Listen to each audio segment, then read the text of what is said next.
Good day to you all, ladies and gentlemen, and welcome to the fourth round of the 2022 season of the MRC BF1 League, featuring the BMW F1, BMW Cyber F106, Fern Bay Gold today. My name is Travis Mehlinger, once again joined by Tom Jones here on Sim Broadcasts. Tom, good afternoon. How are you doing? I'm good, thank you, Travis. I'm very good. It's going to be an exciting race ahead, nice and tight with some flowing corners. It's going to be fun to watch. Yes, it will. You can see the schedule there. This is round 4 at Fern Bay Gold. Very fast circuit, lap times under 1 minute. And we do have 2 rounds remaining in the season. Round 5 at Aston Classic Reverse Circuit. And then the 6th in about a month's time, a little more than a month's time. Here you can see on screen the configuration today. Fern Bay Gold, as we've said, very fast lap times here today. All the qualifiers, bar 1 in the pre-qualifying session, under the 1 minute mark. You can see there on the screen 15 turns, very fast flowing turns in the middle of this circuit after a treacherous chicane. There it turns 2 and 3. Long straightaway over the bridge down to turn 8. Fast sweeping corners 9 and 10. So very challenging for these cars. The downforce gives the cars the grip to get around pretty easily, but very treacherous, easy to put a wheel off, easy to get into the tires in that chicane. Drivers will have to be very precise today. Here we have on screen, or we had on screen, Zdravko Toponiak going around for a lap. About 7 minutes, 50 seconds left in this session. There are 10 cars in this Super Pole session. Emmerkan Sivri set the benchmark time, 57.91 in the pre-qualifying session, the only driver in the 57-second range. And then joined by Alexis Lemerto, Jimmy Virtanen, Sean Lee, Zdravko Toponiak, Ayub Elanuni, some of the familiar names we're accustomed to seeing at the top. Not here today, Tom. No Gabor. It's definitely going to play a big impact in this championship battle, of course. We've got Zdravko here and we've got Alexis Lemerto, so two of the 3 front runners of the series are here to push for points.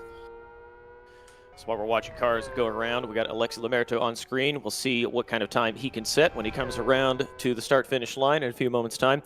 19 drivers in the server today. 18 set acceptable pre-qualifying times. The driver at the bottom in 19th position, Matt Silva, who did join us for the MRC E-Challenge race a couple weeks ago. Matt Silva will not be starting today. He was unable to set a time inside the 107% range. There you can see the pre-qualifying results. Emmerkan Sivri, as I said, at the top on a 57.91, a 10th clear of Alexis Lemerto in second. And then you can see newcomer Dominguez in third, Rick Cardall in fourth, Jimmy Virtanen, Sean Lee, Ricardo Costa, Zdravko Toponiak, Ayub down to 9th, Imran Azar, and then the rest of the drivers down to 19th. Once again, Matt Silva not starting today outside 107%.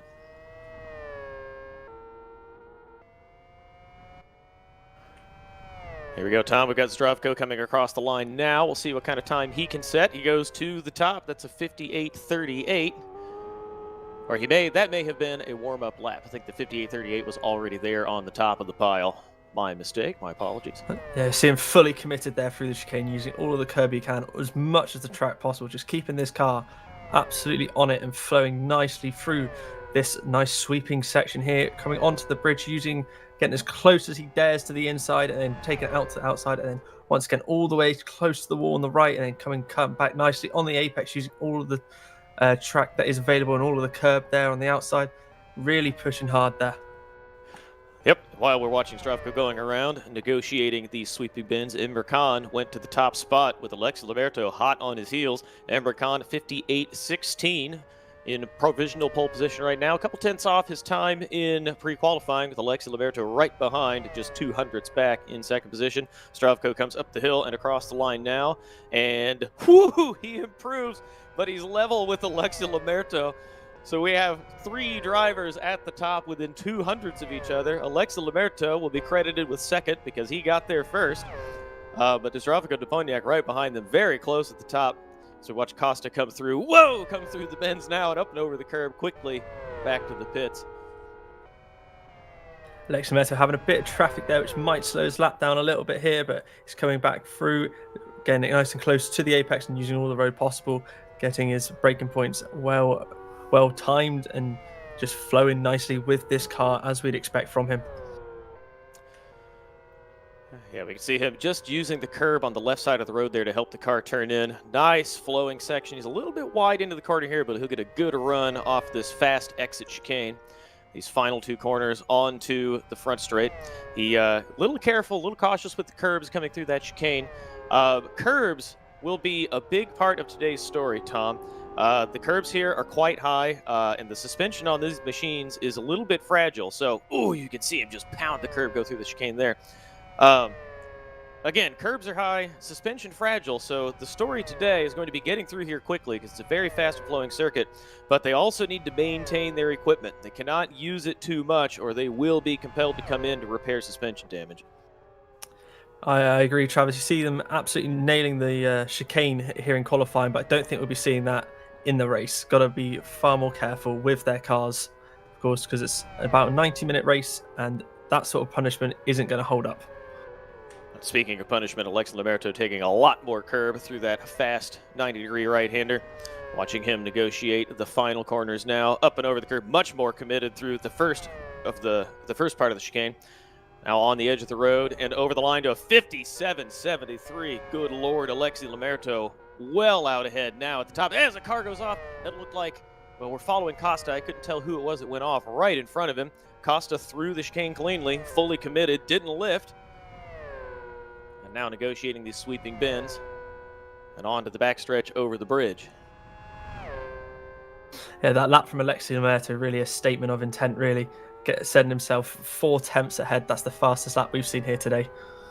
It is. We're accustomed to getting some reconnaissance from Zdravko Toponiak. He's been a bit more busy recently than he had been in the previous season of this event. So, not sure. He usually tells us what he feels like the pace will be, what he expects to see in qualifying. Clearly, he's a little bit off in qualifying today. I think Emre Can, probably the only one who will be able to challenge Alexi at the top. Emre Can has been close to that time, but still a couple tenths away from a 57.73. 2 minutes remaining in qualifying as we watch Ayub go a little bit wide through turn 1. Ayub, also a staple at the top of the order. Bugbear's all over him recently with connection issues. Hopefully he can come near the front of the order today, not have connection trouble ruin his race like has the past few times he's been out. Yeah, he's put on some solid performances which have just been tainted by those connection issues. So we hope for him today that he is able to hold a stable connection through the entire event so we can see a true reflection of his pace. Yeah, the last time the series was at Fern Bay was last year at the Fern Bay Black Circuit, the very long circuit that combines both gold and green. And connection issues featured in that event as well. Rando Muru was able to get into the lead and well ahead of all his competitors until he was put off by his own internet connection issues. So hopefully we don't see that today for Emre Can. Nothing changed at the top of the order as we watch Rick Cardall come through at the final corners. Alexi Lamerto's in the top spot, with Emre Can behind in second and Zdravko Toponiak in third. Rick Cardall will come across the line, and if he wanted to try, he would have enough time to get 2 more laps done here, though I doubt the tires will take it. Rick Cardall goes fourth and is immediately out of the throttle. He will not be making another attempt. Zdravko Toponiak slowly coming through the final corners, so obviously setting up for his last flying lap. Tom, do you think he can do it? Can he get close? We've seen the pace he can do. We see the pace he's doing, and I do think anything can happen when he absolutely gets it hooked up. It is 4 tenths of a second is the gap he's got to close up ahead. So let's ride on board with him now, and he goes for an absolute flying attempt. This will be his one shot now of getting this car on pole position. Let's see if Zdravko can do it. Here we go, late on the brakes and all over the curb. Tries to get the car tucked in down to the right side curbing. He does. Hard on the power, close to the grass, through the curbs and the tires, very close to the tires there. Negotiates at full throttle now up the hill. These sweeping, undulating bends, using as much of the road as he can. A little leery of the grass on the left side, further back up the hill, but nice through the racing line here. Doesn't use all the road, out to the wall. Keeping the wheel as straight as possible to carry the speed. Hard on the brakes through this 90-degree left-hander, all the way down to the grass and up on the curb. Very quick through that left-hander. Now hard on the throttle through these sweeping bends. You could do it full throttle, but it's tough. We heard a slight lift, but now he's full throttle through here. Now he want to drive to the left side of the road on the curb, pitch the car in over the right. He does, uses all the curb. Nice traction on the way out, gets a little bit of throttle in before this long left-hander, and now he will be hard on the throttle. He just needs to negotiate the final chicane. Hard over the curbs on the left and on the right, out to the edge of the road and up the hill. This will be a quick lap. It is not good enough for pole position, not good enough to even move up the order. That was a clean lap, but Alexi so much faster than everyone else, and Emre Can already quick. Very close to the 57-second range. Sean Lee now, the rear end of the car, trying to get away from him a little bit. He comes through the final corners now. Woo! Uses the curb and then some, up and over the grass. I think I dare say that is a corner cut. Over the line, does not improve from 8th position. Yeah, I think watching on board there with Zdravko, we saw him really trying, and that was a really good lap from him. Just shows just how fast that lap from Alexei Lemaitre really was. Yeah, amazing lap from Zdravko Toponiak. While we were just at the last moment there, while we were following Sean Lee, I think Ember Khan came across the line between Alexei and Zdravko. Ember Khan was able to get into the 57-second range on a 57.93. You can see him there in second position. But at the top, Alexei Lemaitre with a stunning pole position lap of 57.73 seconds. Ember Khan in second, 57.93, with Zdravko Toponiak third with a 58.16. And there, the rest of the order. Rick Cardall will start fourth, Ayub El-Lanouni in fifth, Jimmy Virtanen in sixth. We have Imran Azar in seventh. Sean Lee, who we just saw, will start eighth position. Costa in ninth, and we will have Dominguez starting in 10th.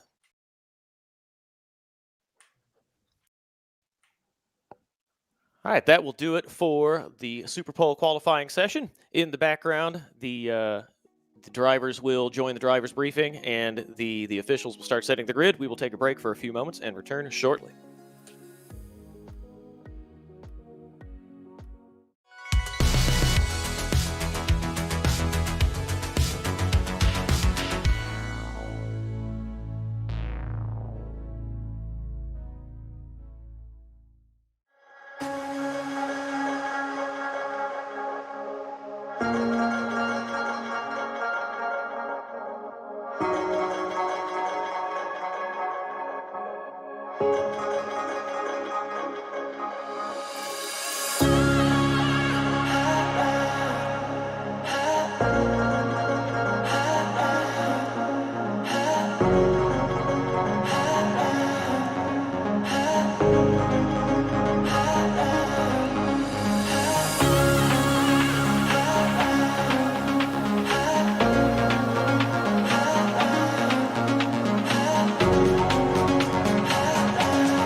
Welcome back to the fourth round of the 2022 Season 2 MRC BF1 League here on Sim Broadcast. Once again, I'm Travis Mehlinger, joined by Tom Jones.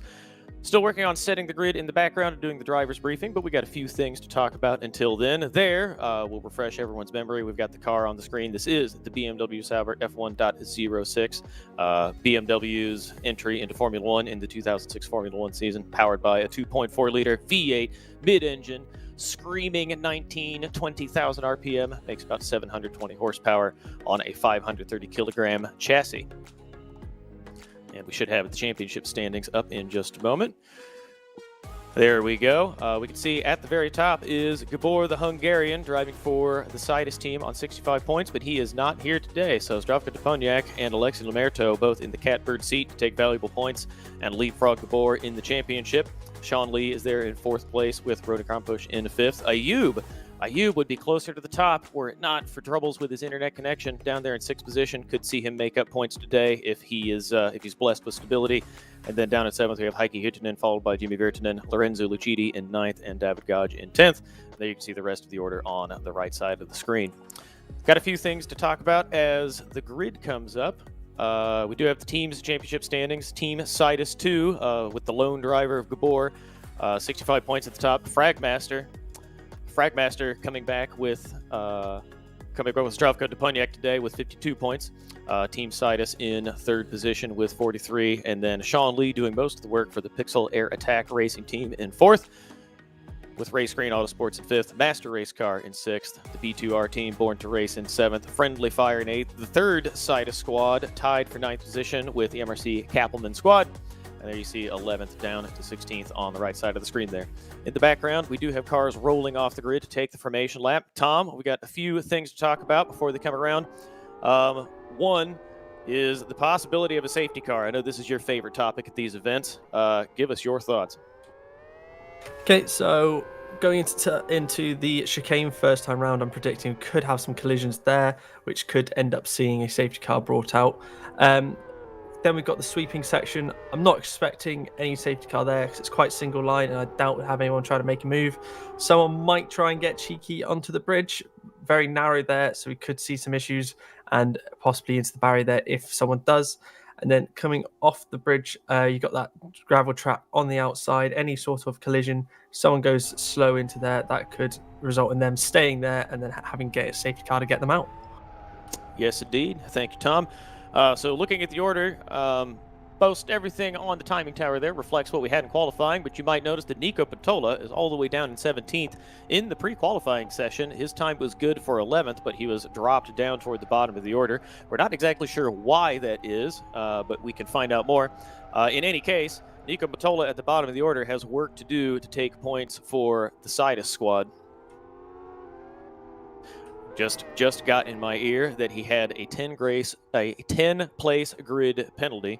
Sounds like he came together with another car, and that is the reason why he's further down the order. He will have work to do to come from the back of the grid. You see the cars coming through the final chicane now.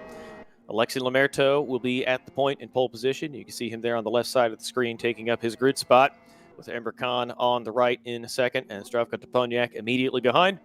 As we look back toward the grid and then down the hill, we can see the final cars coming through the final chicane and taking up the grid slots. We will be away in just a moment. Yeah, it's going to be exciting on into turn one here. All these cars coming in, cold brakes and a nice hairpin to get us started here today.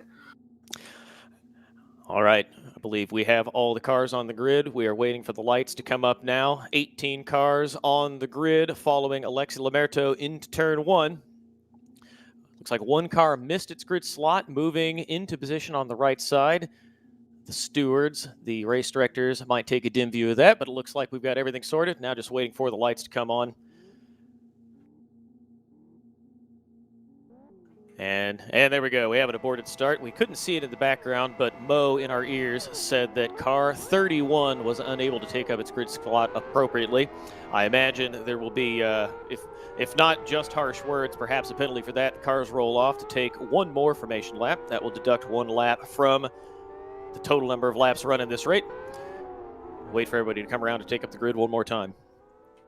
Tom, you got time for more predictions. More predictions. It's gonna play it safe. If I am gonna call a safety car, I'm gonna predict it into the first chicane, into the chicane. That's where I'm gonna expect it. People trying to make up those positions early on. Very single line, very tight through there, and a lot of punishment if you get it slightly wrong. So that's my first prediction, and then I'm gonna go for the backup prediction is the left-hander off the bridge. Anyone trying to go too wide there, bit of contact made. If someone spins out, they could get stuck there. So there's my two predictions for a safety car. Fair enough. In my day of driving in Live for Speed, I have not done nearly as much of it recently. It seemed to be a fairly popular thing to squeeze drivers all the way down to the wall going into that left-hander. We could see a little bit of that today. We've got some drivers who like to defend aggressively. We'll try to jar everyone's imaginations and think back to a couple weeks ago at the E-Challenge event. Not suggesting we'll see any of that today, but that's a good place you could do it if you wanted to. Looking back at Alexi Lamerto now, this great shot just over the band of plastic. It has a name. I've totally blanked on it. My apologies. The windshield. I've got Pete in my ear instructing me on how to name the parts of a car. Looking back at Alexi Lamerto, we say Ember Khan fly by on the side and then hard on the brakes to get some heat into these tires. Alexi Lamerto pretty quick to his grid slot. Likewise, we've got Zdravko behind him. Came in hot and hard on the brakes to put some heat in the tires and then did a couple burnouts to take up his slot. We've got cars back to position 10, nearly into their positions now. And we can see the last few cars taking up spots on their respective sides of the grid. And we can also see the course car there in the background. We should have this grid set shortly. Looks like everybody safely into their positions. One more car in the background, and I think we will have a grid. Hopefully this time we will not have to abort the start. We'll get a clean getaway this time. The revs come up. Alexi Lamerto in pole position. 2 red lights, 3 red lights, 4, 5 red lights. We wait for them to go out for the start of the 4th round of the MRC BF1 League. Held him for a long time, but Alexi Lamerto is away with Ember Khan alongside. Zdravko Toponiak gets a great start. He is alongside Ember Khan. They're looking 3 wide into turn 1. That's dangerous. Alexi Lamerto easily away in the lead. Ooh, still side by side with Ember Khan and Zdravko Toponiak. Zdravko Toponiak wants the position, but he'll have to think better of it into the chicane. Tucks it behind Ember Khan. Oh, there's a car off, tumbling end over end up the hill. Looks like it is Sean Lee got into somebody. Somehow manages to land on his wheels. That car badly damaged. I can't believe that he will be able to continue, but he will drive it around to pit lane. Unbelievably, that car is actually driving straight and not crabbing badly. As we look ahead once again, Zdravko Toponiak tucked in behind Ember Khan, now has a little bit of a gap behind. Oh, Ember Khan ducks inside Alexi Lamerto. A little bit of contact. Alexi Lamerto shuffled to the side of the road. Thank you very much, says Zdravko Toponiak, follows Ember Khan through. Coming around to end the first lap, Zdravko Toponiak now side by side with Alexi Lamerto. It's going to be Ember Khan Sivri across the line as we watch Costa rejoin, was off in the grass. Ember Khan comes through the final chicane, up the hill, over the line to lead at the first lap of the race was Zdravko Toponiak behind. Rick Cardall takes up 3rd position. Alexi Lamerto's gone off. Rick Cardall, no, Ayub up to 3rd. Rick Cardall dicing with him. Alexi Lamerto falls to 5th position. So a lot happening in the first lap of this race.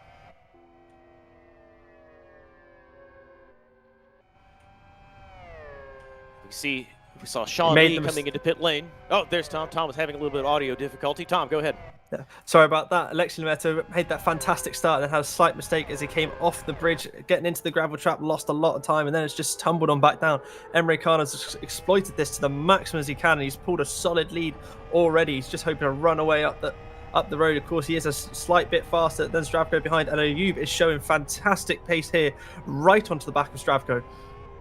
Yeah, we talked about this before the start, that Ayub is very quick. We know he's very good in these Formula 1 cars. As we watch Azar on Elder Kodrich, these two going side by side through these corners. Tom, we predicted tears if cars ran side by side, but we've seen a lot of it so far, and so far Sean Lee, the only casualty. But it is Ember Khan Sivri at the top. Ayub has gone past Zdravko Toponiak. Oh, they're running side by side, trading positions back and forth. We're down. There we go. Ayub has gotten it done. They were side by side through turn 1. Ayub Elanuni following Ember Khan Sivri to the lead of the race. Ayub has to be on low fuel and R3s to make this pace work. There we follow Zdravko Toponiak in 3rd. Alexi Lamerto has recovered 4th position. Rick Cardall is in 5th. We talked about Nico Pantola at the start of this race, started 17th, now all the way up to 10th position. So a great show from Nico Pantola in the opening laps. He will try to chase down at the cars ahead of him and extract the maximum he possibly can from a dismal start.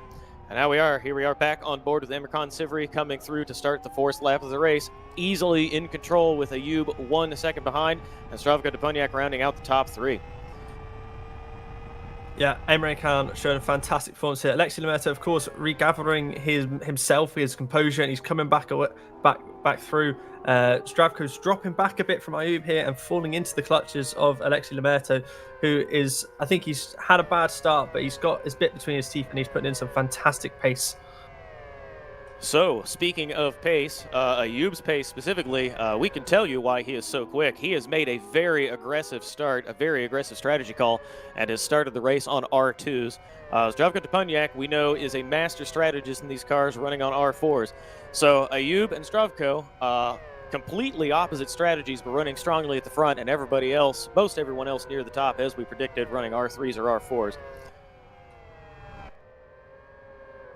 Yeah, I wonder if he's trying to pull a similar strategy to what Zdravko did a few weeks ago, where he started on, I think it was at South City, he did it, where he started on the R4, trying to get himself pulled away, and there he is, early pit stop now, and I think he's going to join the R3s and try and take them all the way to the end now with another fuel stop slightly later on, is what my prediction for his strategy is going to be.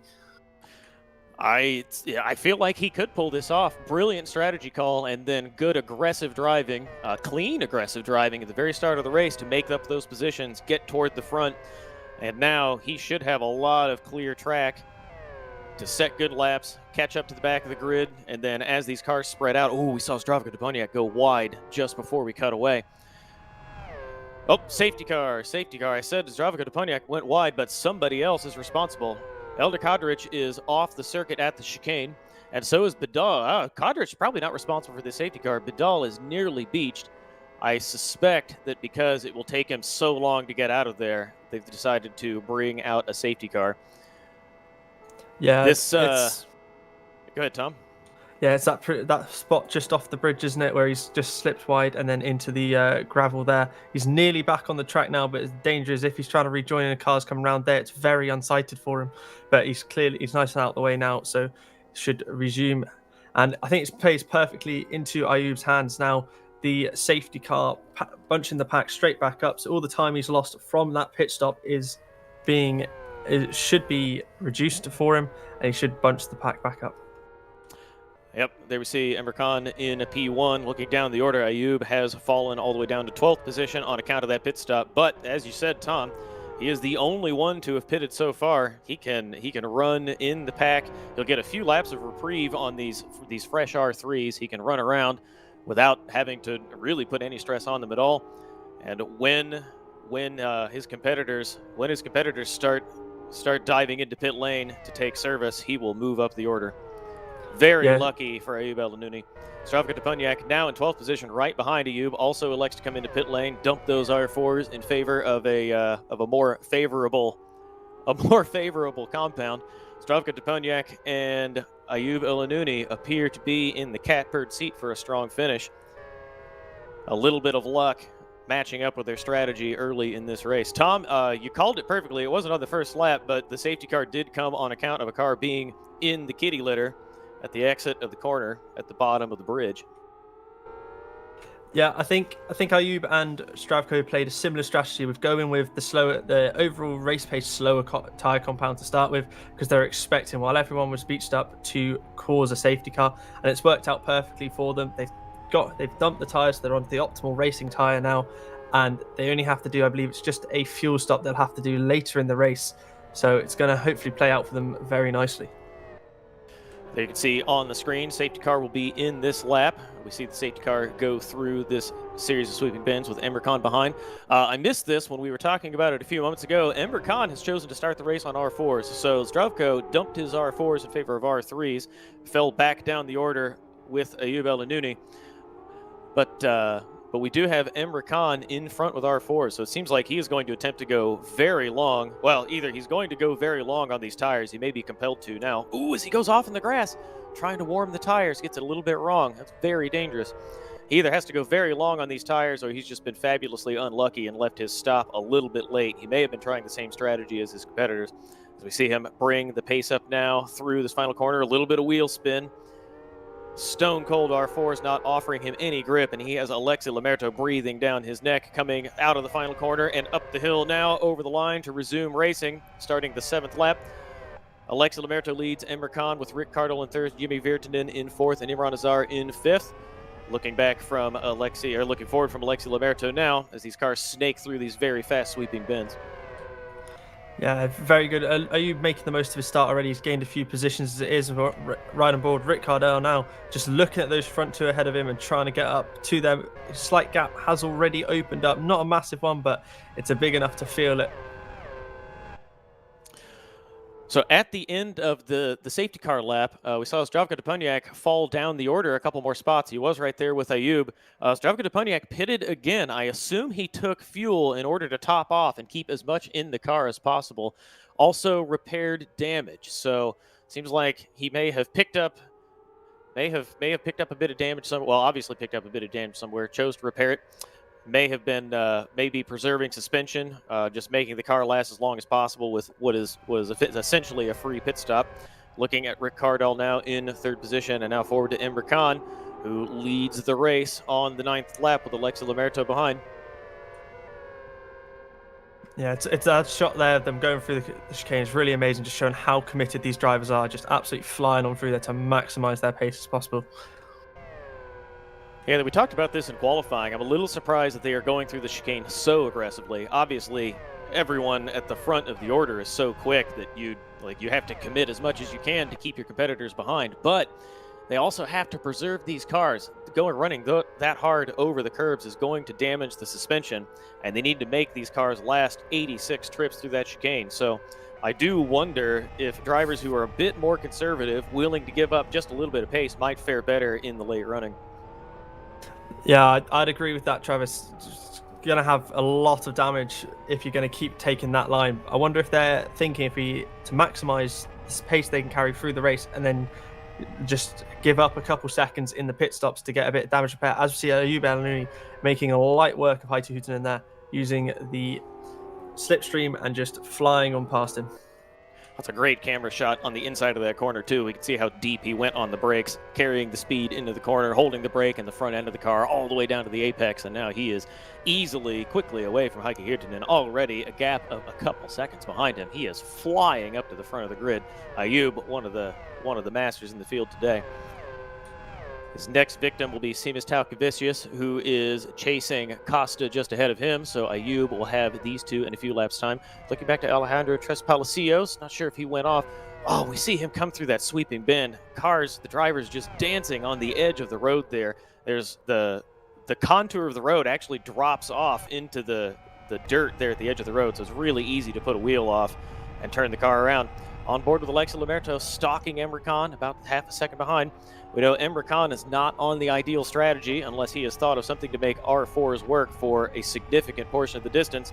Watching him pound through the curbs there with Alexi Lamerto chasing him through this narrow ribbon of a racing line. Fully committed, full throttle, using the downforce, using the superior grip of the BF1 car. Alexi Lamerto on the curb on the inside and then all the way out to the white line on the outside. These two driving very hard and away from everyone else behind them. Yeah, their pace they're setting is fantastic. They've pulled 2 seconds to Jimmy Virtanen, who's back down in 3rd place. Of course, very quick in the E-Challenge car, but he's trying his best here, and I don't think he quite has the match of the 2 ahead of him here. No, he really doesn't. Alexi Lamerto is very aggressive over the curbs. I'm so skeptical that will actually last for the entire race. While we follow these two, Rick Cardell dropped to 4th position. You mentioned Jimmy Virtanen is the next car behind Alexi Lamerto. Jimmy Virtanen took that position. Emre Can defends the inside as Alexi Lamerto goes very late on the brakes and out to the outside. Tried to make that work, but he was just a little bit too late on the brakes. Emre Can holds that position very hard over the curbs, just missing the tires. Alexi Lamerto will have to stick behind him in his slipstream and try again on the next lap. Emre Can in control. It is a tall order to keep Alexi Lamerto in your mirrors, but thus far, he is doing it. Yeah, Alexi Lamberto knowing he needs to get this move done. He's on the R3s, he's on the faster tyre, and he knows he's going to have to change to a slower tyre later in the race. So he needs to get this move done sooner rather than later. As we swap to a battle between Azir and Nico, as Azir goes past, and Nico just managed to keep it on the track there. Very well held from him. I think he lost the rear a bit, but managed to hold it on. As you see, Rafael Costa had managed to take the place there as well to move up into 6th position. Yeah, scary moment for Nico Pantola, but he is still net very good on the day, from 17th on the grid up to 7th. He'll have to go, I think he'll probably be on an alternate strategy in order to make that work, but a very strong showing thus far from Nico, though he has Ayub about a second behind him now. Very, very great shot here from the helicopter, looking down on these sweeping bends. Alexi Lamerto chasing Emre Khan. Alexi Lamerto just stalking him. Pete used this phrase in the past, playing with his food. Emre Khan may not have the pace of Alexi Lamerto, but Alexi Lamerto is just happy to follow him around. And we got Costa off the road. We just talked about Costa and how he had put Nico Pantola down one position, and now he has given it up again. Nico Pantola up to 6th with Ayub just a couple tenths behind. Speaking of cars that were near the top and went for this the strategy that benefited from the luck of the safety car, Zdravko Deponiak is mired down in 12th position. Ayub has made up several spots to come up to 7th. Zdravko Deponiak fell a little bit further down when he took an extra pit stop to repair damage and struggling to get through the order. He's got about 5 seconds to Jeff Jakob ahead of him, so he has work to do to make this strategy come good for him. But at the front, still following Alexi Lamerto, just missing the tires on the right side of the road. Car stopped on the right. We saw Alexi Lamerto flash past it. That looked like, I don't think that was one of the course cars, Tom. I think that was a BF1 machine. Yeah, I didn't see it myself. We were going so fast. I didn't see it. I'm hearing it could be Krishna who's off the road there. It's Krishna who's stopped on the road there, and he's started moving again as we see him on screen here. I wonder if he was just possibly moving out the way to let the leaders on through, but we'll have to find out. I'm hearing that he did actually go off. With your point that you mentioned with Zdravko, I think he's struggling to get the car going the same way Ayub is. Ayub just seems absolutely at one with the car. Anyone ahead of him making a mistake, and he's just flying up onto the back of him. He's absolutely on fire. Yeah, it looks like I'm looking back to Zdravko in the client now, as we see Costa stop in pit lane. Alexi Lamerto just as close as he has been to Emre Khan now at the front of the race. Zdravko looks like he's struggling to get temperature in the tires. I don't know if this is a setup decision, if he doesn't have the pressures quite right, but the surfaces of the tires about what we expect, but they have not come up to temperature internally, so they are not going to be working optimally. I think he is struggling for pace. However, he does have a lot of fresh air to breathe, so he can get the hammer down. He doesn't have to worry about coming together with any cars ahead of him or behind him, so he needs to capitalize on this, but it looks like he is struggling with the machine at the moment. As we look back once again for Emre Khan, coming around through the final corners on the lap. Alexi Lamerto still very aggressive over the curbs, using a nice wide line all the road out of that fast right-hand corner. Emre Khan in control. Difficult to keep Alexi Lamerto behind you, and certainly difficult to drive, to concentrate with the pressure of having Alexi Lamerto behind you, but still in command of the rate. Alexi Lamerto so late on the brakes, nearly collects the back of Emre Khan's car, washes a little bit wide. I wonder if Alexi is just trying to force Emre Khan into a mistake, but so far Emre Khan has stood up to the pressure. Yeah, Alexi having the fast lap of the race now, and he's really harassing him at the back there. I do have to question how much longer he's going to be able to hold on, but he's not really showing any signs of weakness. Alexi's going to need a solid run onto the start-finish straight to look to make a move. I see another car has stopped. It's Sean Lee at the end of the bridge there, just going to hopefully get going there nicely in the gap in traffic. He does have damage, I think it is, on the front left there. See, he's losing. He's all over. I think he's got some sort of suspension damage, maybe. The car seems like it is all over the place. He's staying nicely off the racing line there to allow the cars to come back on through. I wonder if you're going to see a virtual safety car to make it a bit safer for him to get on through. Yeah, I think he probably went a little bit deep. Oh, he spun the car. Sean is... I'm sorry to say that this is fairly typical Sean Lee. Like, he has the car enough under control to get it back to pit lane, but he's just trying to push a damaged machine too hard. The rears, Mo telling us in our ear that the rears are probably too hot and there's just no grip. He's going to try to pitch it through the chicane here. nearly loses it again, but he does get it down to pit lane. That will have been a heart-stopping moment for Zdravko Duponiak. We saw him come through the final corners with Sean Lee barely in control of the car immediately ahead of him. Fortunately, now safely out of the way and into pit lane. Yeah, it's Oh, never Tom, nice. Zdravko Duponiak is timing out. I just looked over in the client, tabbing through drivers, and he is now 12 seconds from a timeout. He had that heart-stopping moment with Sean Lee nearly losing the car ahead of him, trying to recover it to pit lane. And Zdravko Duponiak, we're so used to reliability being an issue for Ayub, and now it's happened to Zdravko. He is going to time out of the server. He's fallen to 14th position, and I believe he will be gone in just a moment. That is a shame for him. To see for him. Heartbreaking. He's had a tough week and he's come back out and he's just there it is. Unfortunately, he's going to go, I believe, a lap down now with that.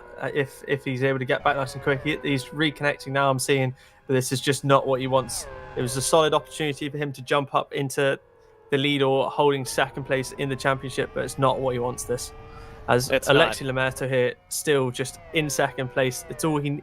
I think he does need to get the win here to take the lead of the championship. So we'll have to see what's going to play out further up ahead. So we'll keep an eye out. Oh, Seamus Talkavicius spun there and tried to rejoin right in front of one of the blue machines. I couldn't tell who that was. It was Alejandro Tres Palacios. Avoiding the collision and spinning off hard into the fence. Looks like he managed to get the front squarely, so he may not be too badly damaged.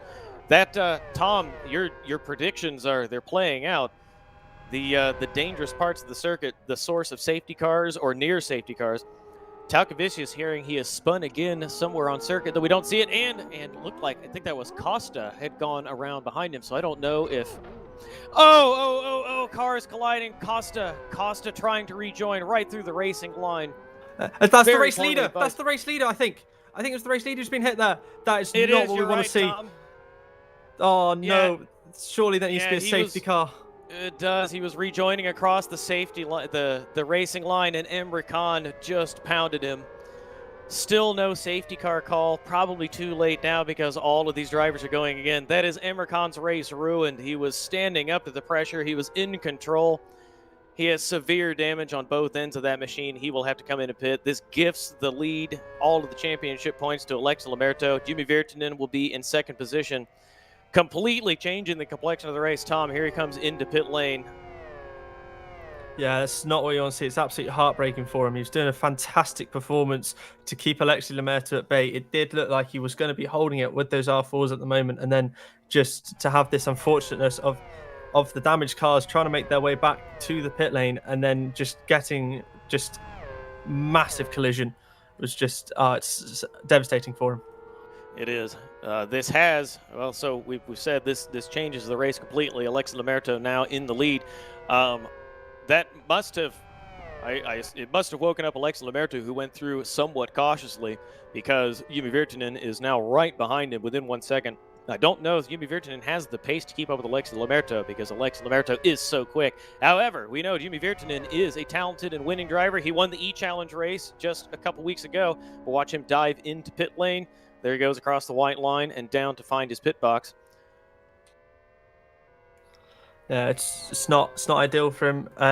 Ayub, on the other hand, has been absolutely gifted some opportunity here. He's now all the way up into 5th place. He does have the lap cars of Zdravko and I believe it's Costa just in front of him.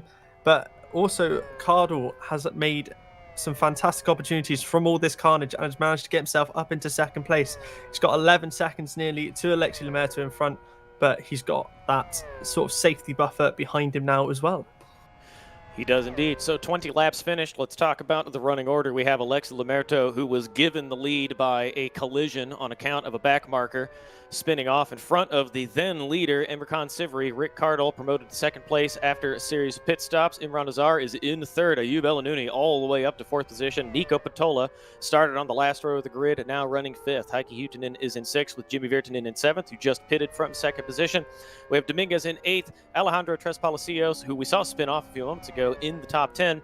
Emre Can drops all the way to 11th out of the points. And then we have Krishna in 12th, 13th Costa. Zdravko Duponiak just disconnected again. No, he's at the bottom of the order. Yeah, my apologies. I think Tom and I both saw the shuffle in the order and thought Zdravko had dropped there. Sean Lee in 14th and Zdravko Duponiak in 15th.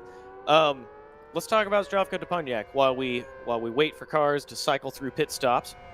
Zdravko Deponiak, he's made his own bad luck in the first 3 rounds of this series, and today looked like he had it under control. Lucky with the safety car, looked like he parlayed that into a good strategy call, and then just terrible luck collecting a car and getting disconnected. But we know that when he falls to the back, he is motivated and he's very fast. So we may yet see a show from Zdravko Deponiak already up to 12th position. He could come in and get valuable points for himself and his team. It's not over for Zdravko Deponiak. I don't think a win is in the cards, but he can still put on a great show. Yeah, I think we just had a timing error which put him down at the back. I think he lost a load of laps on the timing, and then he's having his laps come back to him now, so he should be back to where he is actually running, and we'll find out shortly. Yep, still showing. There we go, +1 lap. The timing has updated. Zdravko Deponiak credited with the laps he had completed in 12th position, 1 lap behind. So he could, I don't know if he'll be able to make up the lap. Oh, Imran Nazar is off. He was running near the front, and now he's gone off. He's now at the tail end of the lead lap. Emre Khan able to get through back into the points, but Emre Khan well down from the position he was running in the lead. I think he'll be very upset about this. I'm sure he's upset about it now, but he will have thoughts to share at the end of the race, and I dare say the officials will as well. Yeah, it's a long race though. Still got another 62 laps to go, so he's got a lot of opportunity to make up positions still. So he just needs to keep at it and keep trying his absolute best, and that's a very dicey line to take through the chicane there. Yeah, he clipped both sets of tires, just barely got into them. That's about as fast and as tight as you can cut the chicane. But we look ahead to Alexis Lemerto now well in control of this race. Rick Cardall 12 seconds behind. Rick has been running, he's bounced around between 2nd and 4th position, so this is even accounting for pit stop cycles, this is properly where we'd expect Rick Cardall to end up. Ayub El-Anouni has come all the way up to 3rd position with Nico Pantola behind. We know Ayub is fast, he's 21 seconds off the lead, about 10 seconds off Rick Cardall. I think he can make up that time, Tom. Rick Cardall is quick, but Ayub has put on, another car off. As we watch Ayub go through. I'm pretty sure. Yeah, that will have been a heart-stopping moment for Ayub. I believe that was Sean who has gone backwards again. It is indeed. Hopefully Sean has not toasted the rear tires or broken any parts on the car. He's going to do this again. I think maybe a VSC might be needed for this one, just because we've seen the dangers lately. Yeah, he will have lately, Tom. Thanks for that. He will have toasted the rear tires, so he'll need to tiptoe back. He's not going to tiptoe back because that's not the Sean move. The Sean move is all aggressive all the time. It looks like he has the car under control now. I'm sure the officials are... I'm sure he's perhaps under the most scrutiny of anyone on circuit. I think this is a terrible show from Sean Lee, and frankly, I'm not very impressed by the officiating right now. Sean Lee needs to be asked off the circuit because this is dangerous. It's going to ruin someone's race. We'll keep an eye on this, and hopefully he won't catch anyone else out. Yeah, few cars able to just get past him there, stay nicely out of the way, which is good from him. Just needs to get the car into the pit lane and stop trying to use all the throttle like that. This is very dangerous to be spun out there in the middle of the chicane.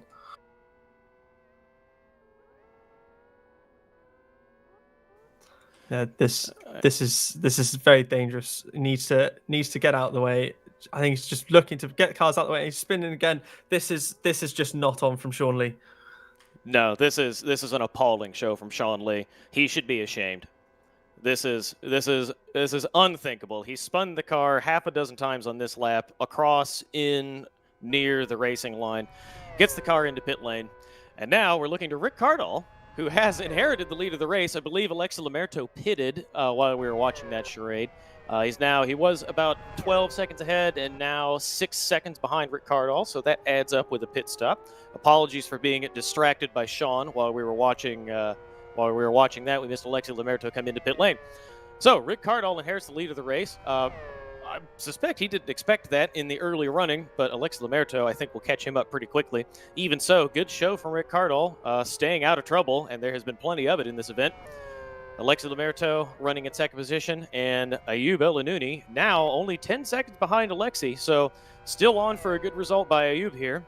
He has avoided the carnage. He's come up from, I believe it was 12th position on the grid, so great show from him as long as reliability stays on his side. Nico Pantola in fourth. Jimmy Virtanen in fifth, was running behind Alexi Lamerto in second a few moments ago. I expect we'll see him cycle forward as pit stops unfold. Emre Can, who was in the lead and caught by a spinning back marker, up to ninth position, so trying to reclaim valuable points after a very unfortunate circumstance for him.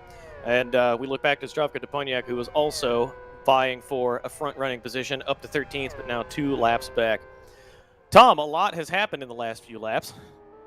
A lot has indeed happened, and I will say somebody in the run-up, I can't remember who it was, mentioned that this was the basic summary they could give this track would be a Jamaican Monte Carlo, and honestly, it's 100% true from what we've been watching. The walls are tight, there's collisions left, right, and center. It just preaches stay out of trouble, and you will move up the order, and we've seen it here. Nico Pentola up to 4th place from all the way down the back. Ayub El-Nouni has made his way all the way back up to 3rd, and Rick Cardell has inherited the lead. The things these drivers have all done is they've stayed out of danger. They've kept their pace consistent. I don't think they've been pushing beyond their own abilities, and they've kept the car going, and they're being rewarded with some great positions currently.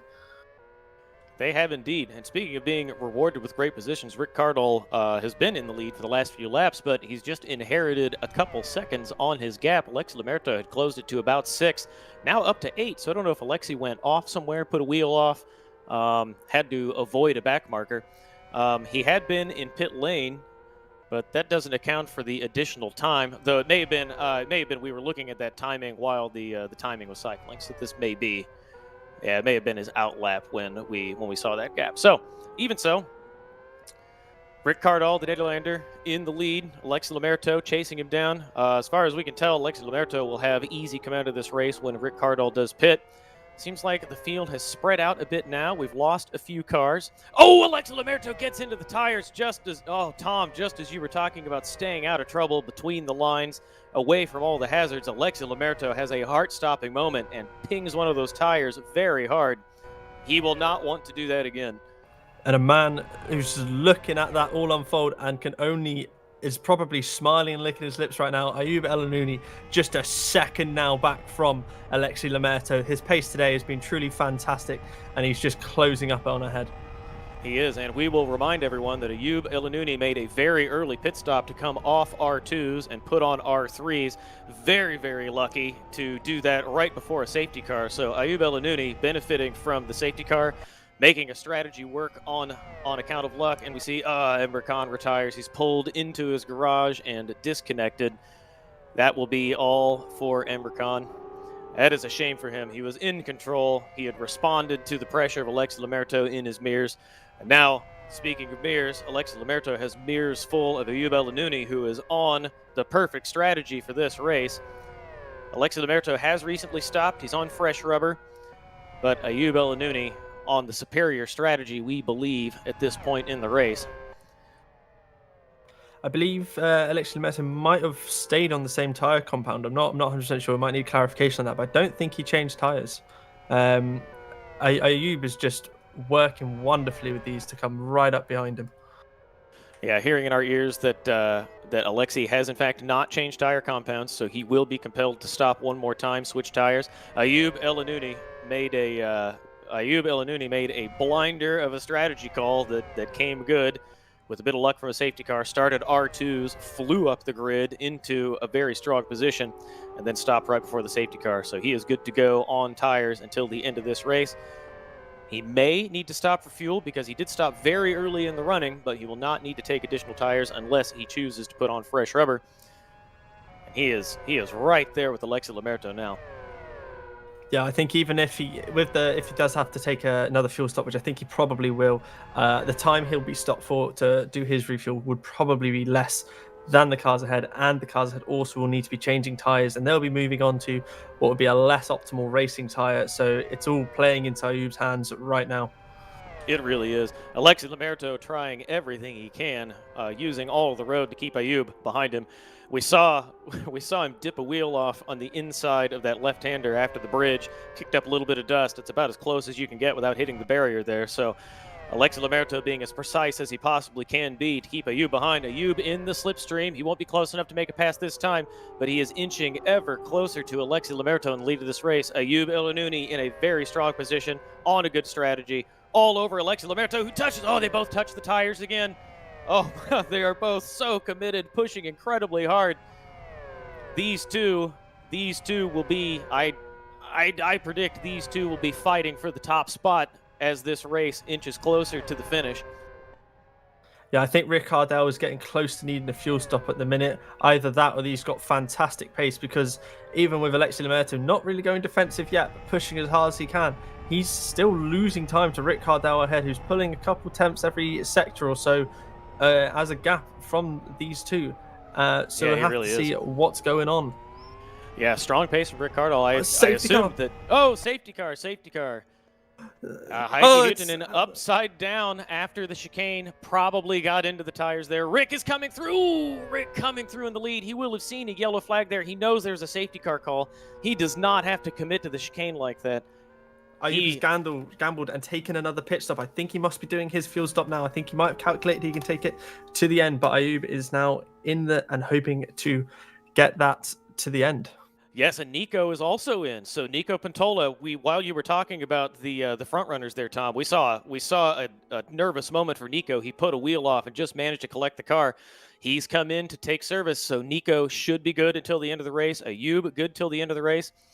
And the safety car has picked up Ayub El Anouni. Alexi Lamerto will need to stop.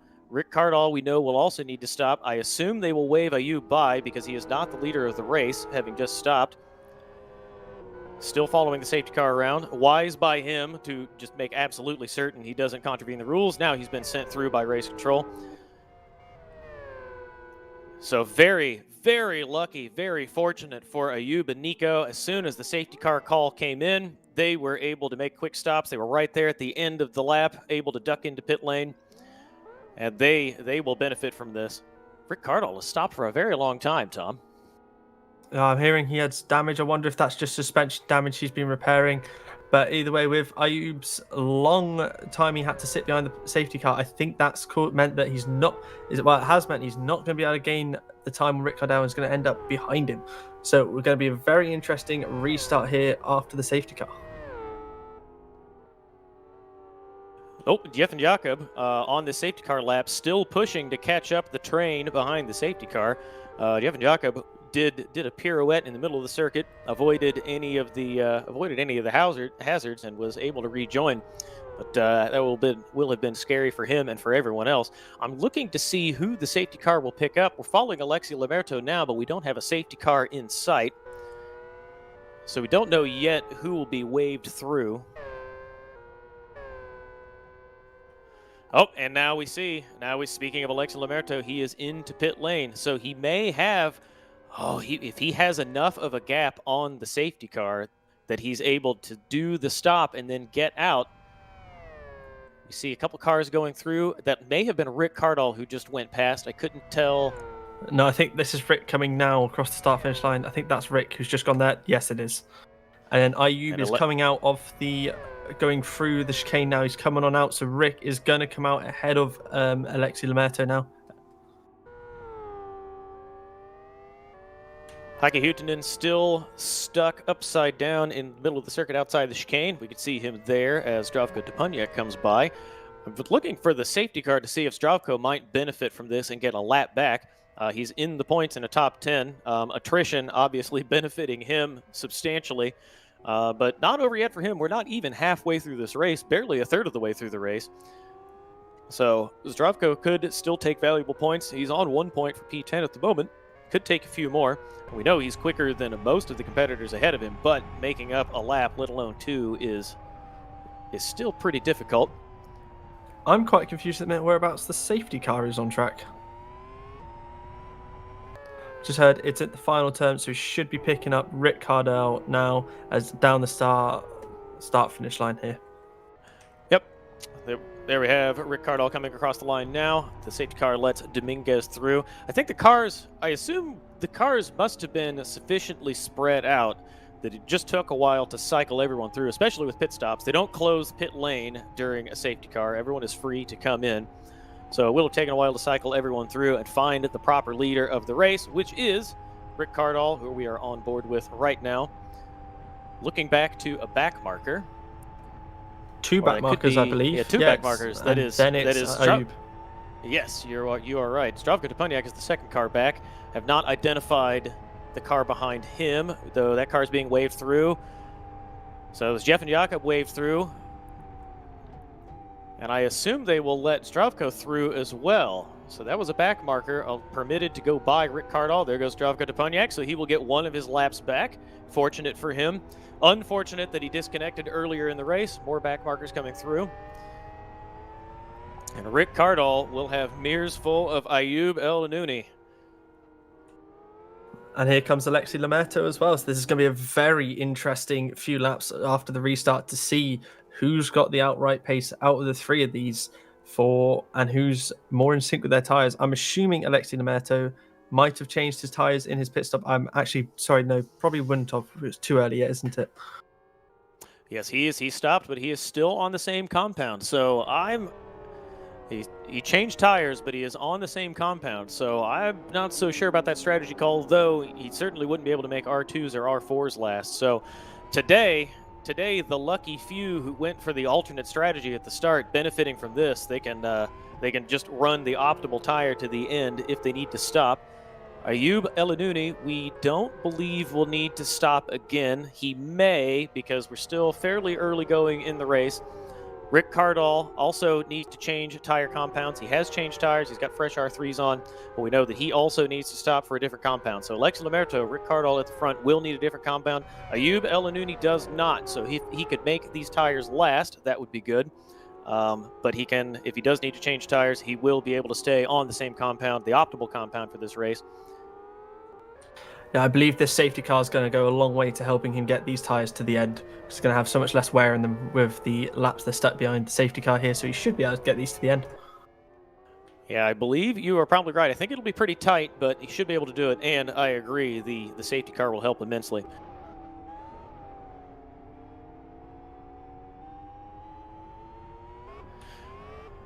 Looking back from Rick Cardall, no call for the safety car to be in, though they will have picked up the field by now. Rick Cardall doing his best to warm these tires. He wants as much grip as he can when they finally restart.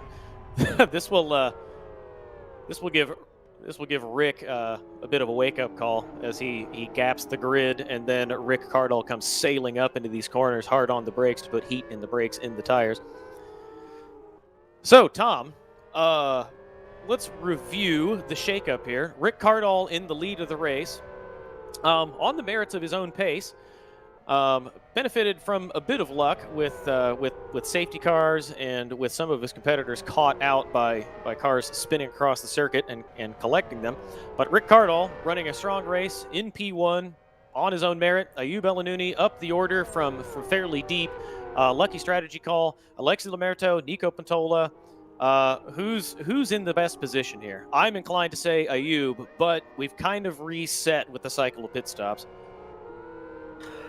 I don't really know, if I'm honest, Travis. I want to say Ayub as well because he doesn't need to change tires, but I'm honestly stuck. It's going to be a close one to the end. It's going to be a big fight, and as we've seen so far, so many things anything can happen. We've seen a leader get taken out, and we've seen just absolute carnage with back markers and people making mistakes on their own. So we'll have to just wait and find out. Fortunately, we have time to debate this because we do have one more lap of the safety car. We can see they just came across the line once more. This will be, I think we can easily agree that this will be a straight fight when we come back to green because Rick Cardall, Ayub, Alexi, Nico, all on a roughly similar pace. I think Alexi Lamerto probably has the best raw pace, but all on equal equipment at the moment, all on the same tire compound, all having recently stopped. This should be a good scrap for the top positions. Seeing now, you can see that at the top of the screen and in the race control message, the safety car will be in this lap. So Rick Cardall will warm these tires as aggressively as he can, try to keep it out of the barriers, which is very easy to do. He'll gap the safety car and bring them around to a restart after the next few corners.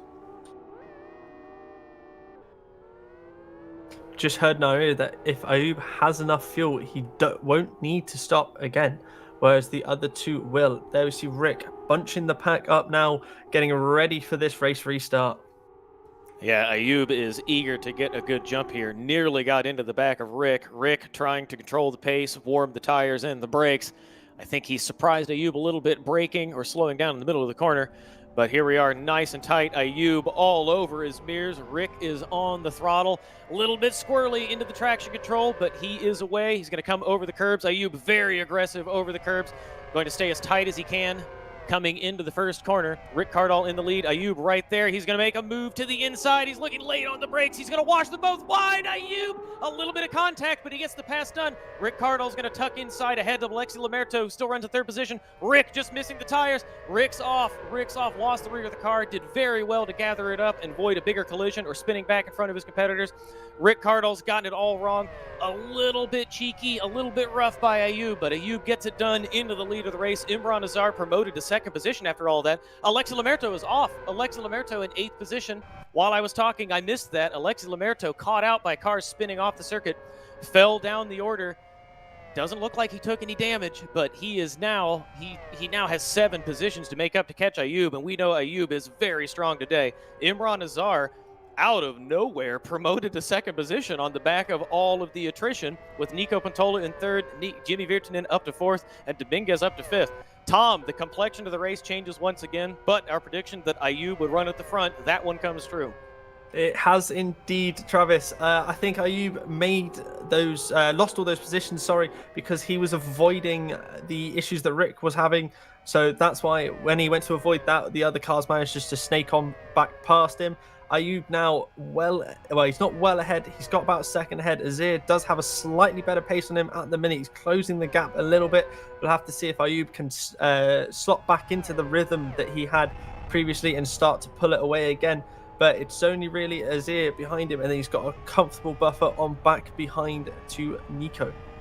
Just a little correction there. I think Tom meant Alexi Lamerto a few moments ago, not Ayub falling back. Ayub, we can clearly see at the front here with Imran Azar coming. Imran Azar has found some pace. He's in second position and motivated to take the first. He is all over Ayub Elanouni coming through the final corners. Will he be as aggressive over the curbs? Not quite. Ayub aggressive over that first curb to straighten out the second part of that chicane as much as possible. Ayub taking a slightly defensive line. Let Imran Azar know, please do not pull the same move that I did on Alexi Lamerto on the restart. And off they go through the chicane. Ayub still so aggressive over those curbs. Imran Azar as well. Both of them very committed. Imran Azar now has a sniff of first position, and it looks like he wants it badly. I've just heard Nico's had a crash in the background. There we see him rejoining the circuit. Got a badly damaged rear wing there, so I think he's backed it into the wall there. I wonder how that happened. It is at the, I think that's the corner after the chicane, so I wonder if he just got a bit offline and then loops it on the grass maybe. But back at the front, we've got Ayub, who's really having to get some movement on to keep Azir behind. He is right up behind him. Yeah, Azar nice and tight into the apex, using slightly different line from Ayub Elanouni. Got kind of a bad exit there, so Ayub gets a good run out of the final corner. Imran Azar not going to have a look at Ayub on this trip through the start-finish line, but these two running close together. Imran Azar has the pace, 4/10 back. Alejandro Tres Palacios in and out of pit lane, rejoins between second and third position. Both of these two so committed over the curbs. Yeah, Pete has suggested in my ear, and I think he's probably right, that Imran Azar must be on low fuel. We've not seen this pace out of him before, but he is right there with Ayub, so he's either on optimal tires and low fuel, or one or the other. In the background, we saw a race control message. There was a penalty for Costa causing a collision, so I believe we will see him in pit lane in the sin bin before too long. And Imran Azar now once again all over Ayub. Tom, this is a great show from him. Yeah, it is indeed. He's really, we lost a fight for the front position earlier on in the race with the collision with the back marker, but now we've inherited another fight for the lead, this time with different drivers completely, but the excitement is still the same. And there you can see the race control message on the screen. I had a premonition about that message, and then it amazingly appears for everyone to see. Confirmed, car 46, a drive-through penalty. He will not have to join the sin bin, but he is in trouble for causing an avoidable incident on lap 13. So some time ago, we've just passed the halfway mark in this race. We started the 44th lap. So 43 finished of 86. We have Ayub El-Anouni in the top spot, easily in command of this race. At the moment, though, we've seen that anything could change in just a moment's notice. Imran Azar runs right behind him in second position. Jimmy Virtanen in third for the Master Race Car team. In fourth position, we have Dominguez, Rick Cardall in fifth. Alexi Lamerto not making up ground very quickly. He fell to eighth and is now only up to sixth position right now, though he is credited with the fast lap of the race. Jeffen Jakob in seventh. Nico Patola fell back to eighth just a moment ago after going off in the chicane. Alejandro Tres Palacios is in ninth position. Zdravko Toponiak making up valuable points after going off early in 10th position. He's on the same lap as Alejandro Tres Palacios. We expect that he will be able to catch and pass and take up one more valuable point. Costa is in 11th, and the final car is still running as we see Zdravko Toponiak getting his lap back on Rick Cardall. Krishna in 12th position, 2 laps behind. Yeah, you mentioned it's been halfway through the race. There's been so much going on. I thought we were so much further through the race. This has just been so intense of a race here today. Yeah, I was a little bit surprised during the safety car period when I was tabbing through cars and saw we were still in the 30s. It feels like we've been calling this. This feels like a 24-hour race because we've had so much action packed in. But we are only halfway through. Looking at Zdravko Toponiak, just dancing on the edge of grip there, feathering the throttle to keep the pace as high as he can. Ooh, caught out by Alejandro Tres Palacios there. I don't think he expected Alejandro to let him through. It looked like Alejandro let him through. Perhaps there was just a bit of a miscommunication letting the leader through. Yeah, and Alejandro trying to let the leaders through. I think he didn't realize that Zdravko Toponiak was not one of the leaders and gave up the position. Zdravko up to 9th now, with Rick Cardall chasing down Dominguez in 4th ahead of this train. Ayub has started now to pull a bit of a gap on Azar behind. I've noted a few times that Ayub is a little bit weaker to him through those final couple corners, but through the rest of the track, he's quite a bit stronger. So he loses out a bit with the slipstream, but is able to pull a gap where it's most important. Pictures of Jimmy Virtanen now, who has benefited from all of the attrition, all of the happenstance in front of him in the early going of this race. Now has a nice buffer to Jeffen Jakob. To Dominguez behind him and Imran Azar ahead. He's got 7 seconds to make up, but Imran Azar quite comfortable in second position. Jimmy Virtanen probably not going to make that up, but he does have some space to Dominguez behind him. Stop-go penalty for car 46. That is Costa, so he was given a drive-through just a few moments ago. We didn't see if he served it, so he either served it and now has to do a stop-go, or he's been upgraded to a stop-go penalty. An incident on lap 18. Mo telling us that he did serve that penalty, so it's gone from bad to worse for him. Apart from just having difficulty staying between the lines and damaging the machine, now on the wrong side of 2 penalties. This gap rubber banding, Tom, you said he'd made a little space and now it's closed again. Yeah, curse of the commentator, really, isn't it? As they're catching up to lap Nico Pentola up ahead there, just shows you just how fast these guys are driving at the minute. Yeah, Nico was there in 3rd or 4th position on the restart and has fallen so far back. This lap is short and quick. Nico very politely gets out of the way. A gentlemanly move from him. Imran Azar in the slipstream and hard on the brakes, tucks it all the way down to the apex. You don't want to touch the curb there. That's actually a slower way to go because it upsets the traction at the rear of the car. Though, it doesn't stop him from being so committed through the chicane. Both of these guys still pushing so hard. You can see Imran Azar just using as much of the road as he possibly can. Ayub is well ahead of him, full throttle through that corner, using all of the downforce, all of the compliance from these tires. Imran is staying with Ayub. He's not going away. Looked like the gap was growing slightly, but now he is there once again. Yeah, it's really great stuff to see from at the front here. We had different people, of course, but now we've got some other people at the front. And it's just, the pace is just fantastic that we're seeing all through. They're not giving us a moment of just downtime, really, are they? It's just fights going on everywhere. I don't recall having watched Imran Azar that closely in earlier events, but he's putting on a really nice performance here, showing us, he's giving us a really good demonstration of how to drive this car quickly. You can see that he's deep on the brakes. He's got just a little bit controlled. You can see through the final corners like a very controlled, very slight 4-wheel slide. You can see all 4 of the tires just breaking traction. So it looks like the car is balanced perfectly. He's driving it really well, using the slip angle to get the car around the corners as quickly as possible. Ayub has gapped him ever so slightly again. Looked like Imran was a bit out of sorts going through the chicane, but if the previous laps are any indication, he'll be able to make this up and be right there with Ayub once again.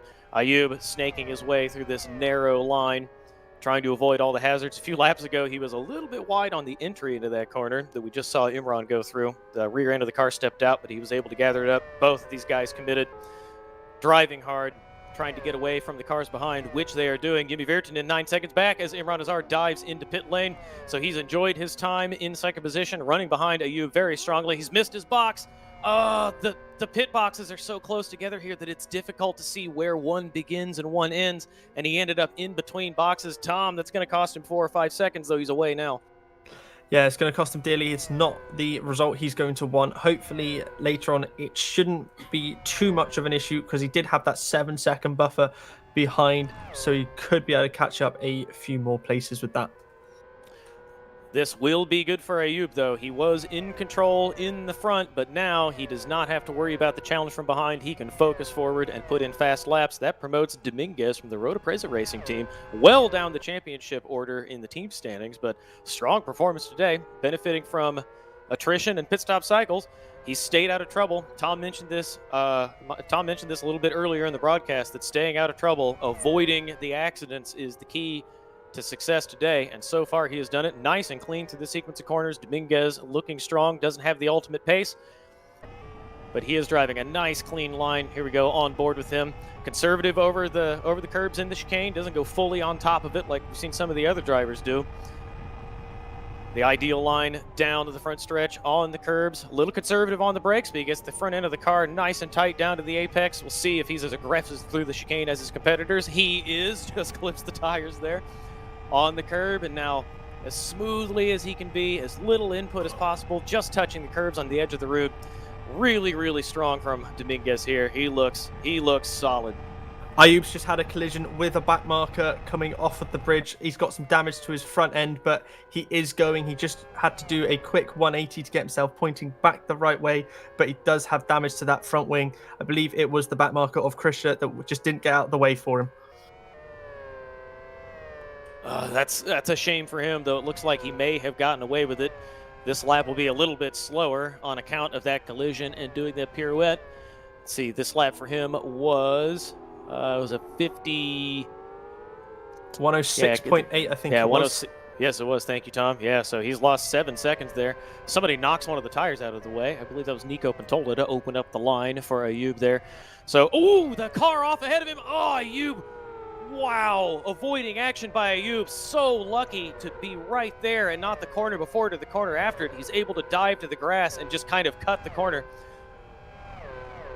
That will have spooked Jimmy Virtanen as well.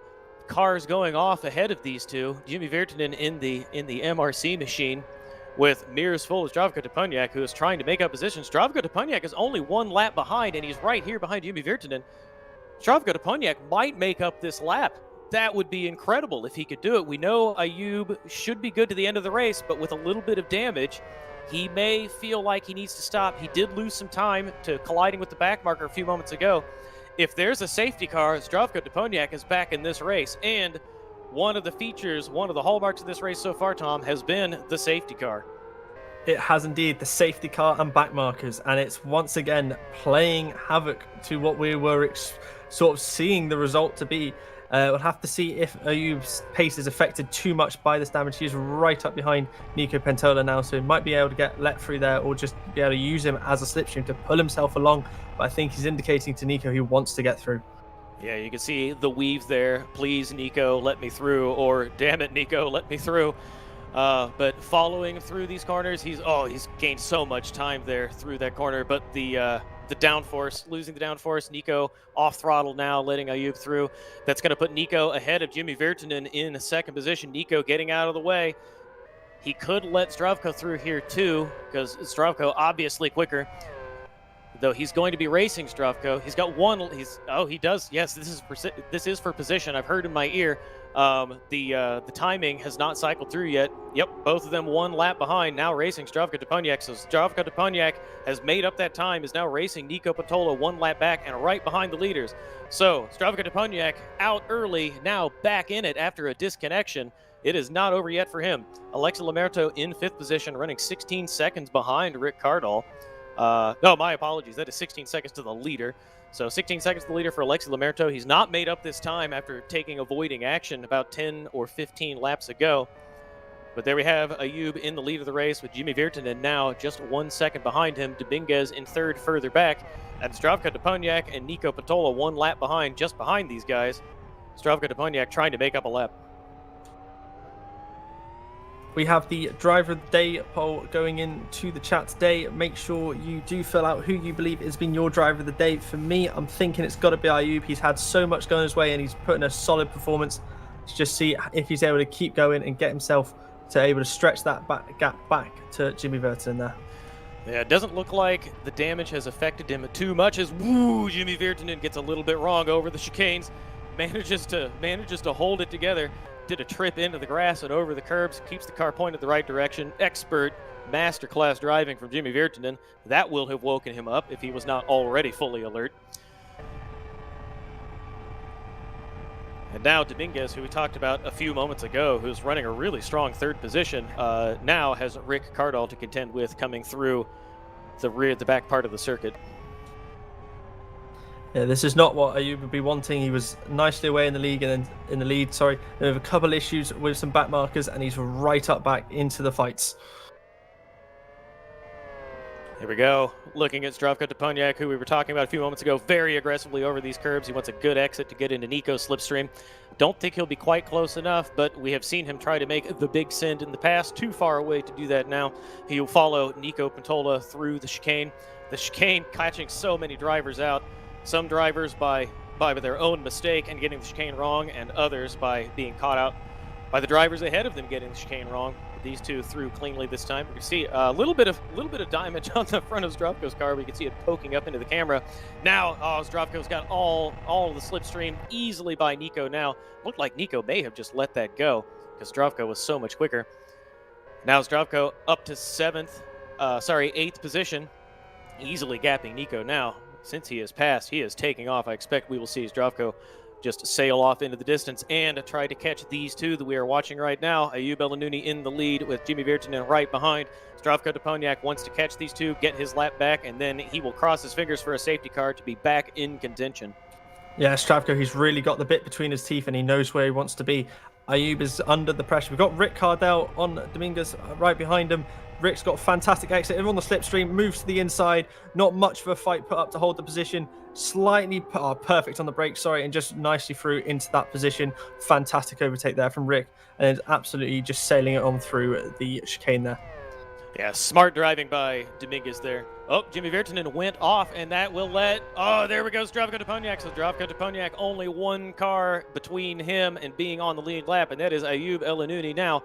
I believe he's got 1 back marker between them. We saw 2 cars go side by side in these corners just ahead of Zdravko. Looking up the road from Jimmy Virtanen right now. There's Ayub in the lead.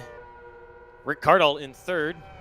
Dominguez has not, so we saw Rick Cardall. Oh, yep, that's Costa getting out of the way of the leaders, or attempting to. I believe that has put Zdravko right on top. Nope, that's Zdravko behind the back marker. Ayub is still a few seconds up the road. So he is now racing for position. That is Zdravko Toponiak. Oh, lots of action here. It's hard to keep track of it all. Jeff and Jakob off the track ahead of Zdravko Toponiak, who is trying to catch the cars ahead of him.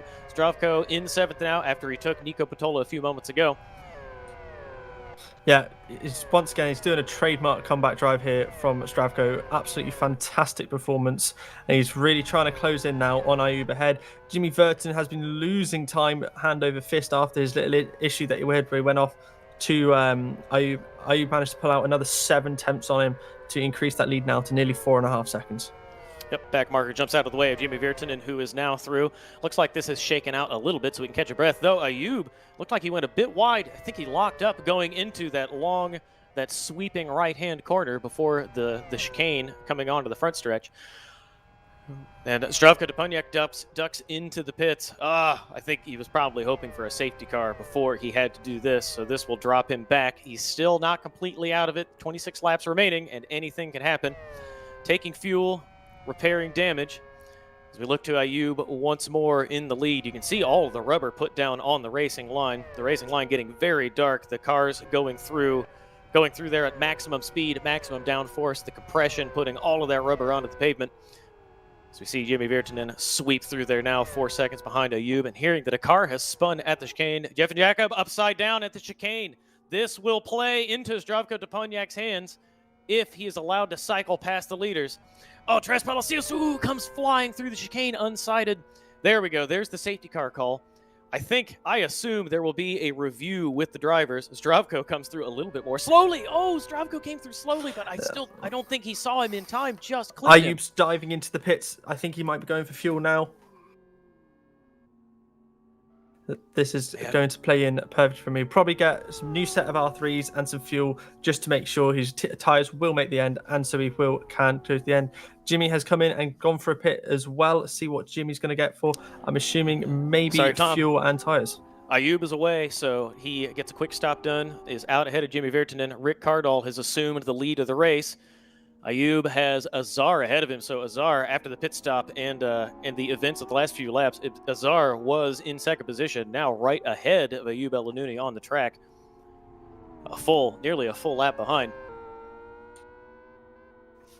Very dodgy, again, going through the chicane. It's so hard for the drivers to see through it, and then they just need to slow down a bit more on their way through the chicane. Yeah, race control message now instructing the drivers to stay to the right. Should probably also instruct them to slow down. I couldn't see who that was alongside Zdravko Deponiak. Zdravko Deponiak staying to the right, another car staying to the right, and someone flying past on the left there.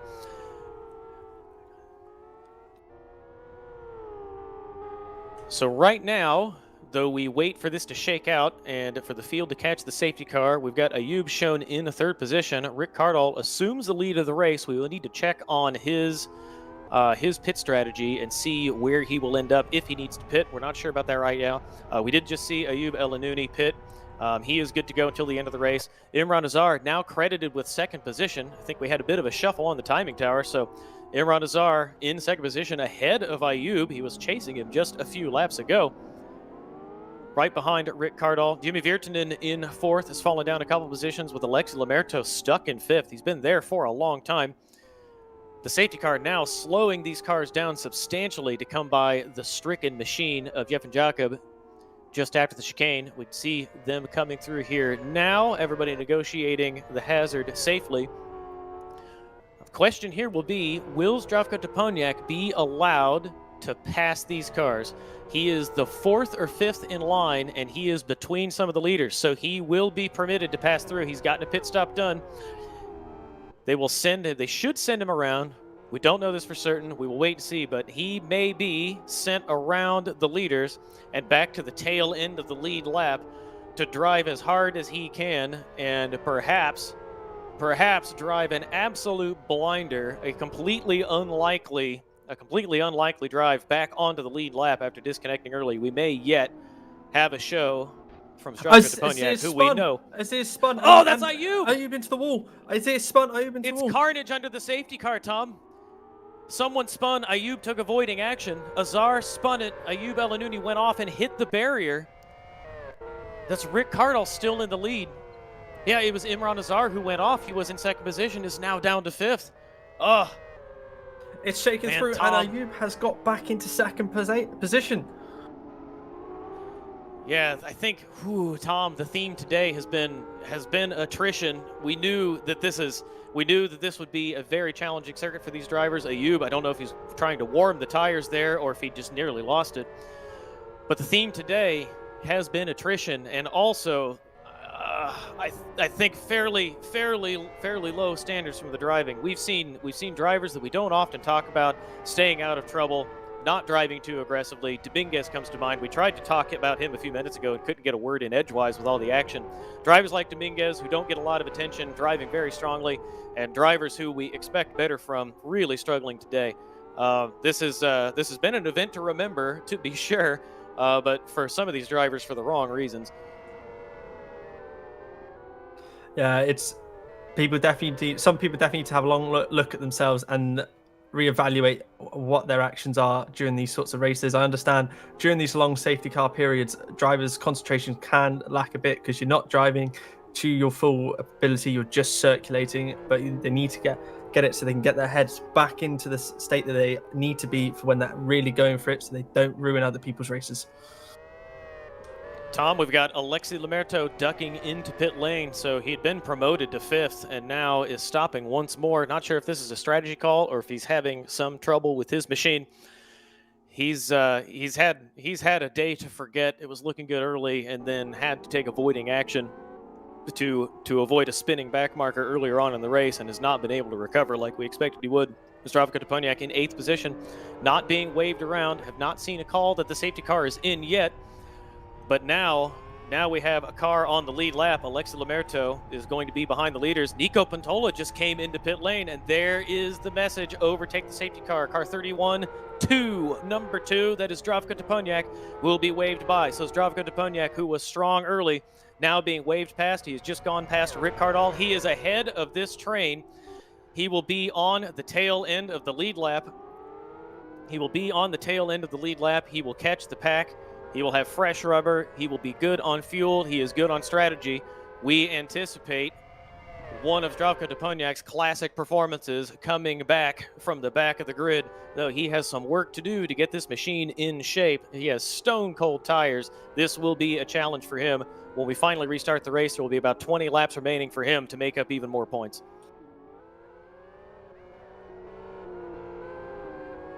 Yeah, I think we're going to see another lap of the safety car, which is going to, there it is. Safety car is, of course, staying out. So we're going to get another lap of safety car, which is going to give the opportunity for those cars that have been let through, that were lapped, to really start to close up to the back of the train.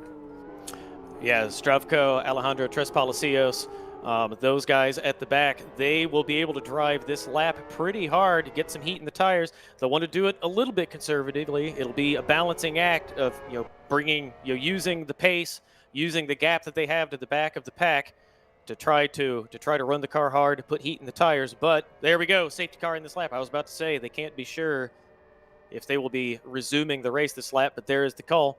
So we will keep an eye on the drivers who are waved through and back onto the lead lap. Right now, we look at Rick Cardall behind the safety car with Ayub El-Anouni, who probably has damage. He was into the wall just a few moments ago, avoiding the spinning car of Imran Azar. Krishna, trying to catch the back of the pack, has spun the car. But we look to Rick Cardall now, coming through the final sequence of corners to restart this race. Tom, does Ayub, I assume you believe that Ayub has something for Rick because he's been so strong, but there is the question mark of damage on that machine. Yeah, I'm thinking Rick's probably going to expect Ayub to send it like he did last time, so he's going to look to cover it off. I think he's probably going to try and go a little bit later because this is where he went last time and it didn't work out for him, so he's probably going to wait a little bit longer and then go for it and try and catch them out a bit more. Ayub's going to be chomping at the bit, trying to get this car going, want to not get beaten on the jump, and Rick is managing this very well. And he's gone. There he goes, Rick Cardall away in the lead. He got the jump on Ayub El-Anouni, who's going to have mirrors full to Jimmy Virtanen. Ayub defends the inside. Jimmy Virtanen backs out, decides not to make a move into turn 1. Ayub a little bit wide, but manages to keep the car under control. Rick Cardall has a buffer in the lead. Ayub El-Anouni through the chicane in second position. Jimmy Virtanen in third. Dominguez still running a strong fourth. Zdravko Toponiak in 7th position, able to resume the race at full song, but a few seconds back, so he has a lot of work to do to make up that gap. That is 17 seconds up to the leader. Costa in pit lane once more as we look to Rick Cardall in the lead, Ayub El-Anouni in second. All of these cars running line astern, no changes for position on the restart. Everybody through the first half of this lap cleanly. We will keep an eye on Rick Cardall, Ayub at the front. We expect these two to have a straight fight, and we keep an eye on Zdravko Toponiak, who has fresh rubber, renewed motivation, trying to make up those positions from 7th.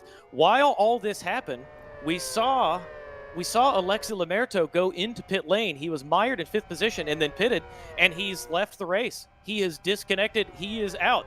So everyone running right now will get points as long as they are classified at the finish. Alexi Lamerto, who was on for a strong finish, could have taken the championship lead had things gone his way. He's disconnected. He will take 0 points today.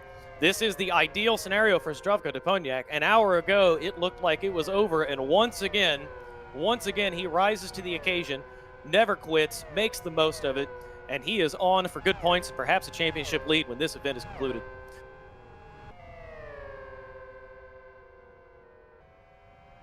Too wide there through the flowing section as Zdravko is really trying to get this position back, really. Yeah, Tres Palacios got past him, Tom, as you just said, side by side through the fastest part of the circuit, which I recall you said was a bad idea when we started this broadcast.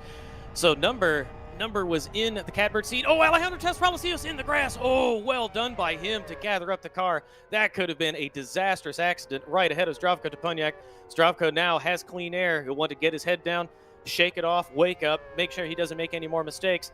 He can still recover strong points. He is catching Imran Azar, rather Imran Azar is coming back to him, so Zdravko Deponiak can still make up valuable points. Ayub Elanouni is falling back from Rick Cardall. Rick Cardall in the lead has stretched that gap to over 1 second. Ayub, who looks so strong, doesn't have it for Rick Cardall. At least it doesn't appear he does at the moment. So Rick could be on for a win here. Yeah, I think the damage he picked up off the back marker is just giving him a bit of drag, maybe a bit of top speed issues and a bit of downforce, so he's just not quite got the pace he did have. Apparently, Rick still needs to change tyres, so I don't think this is a position for Rick to win from.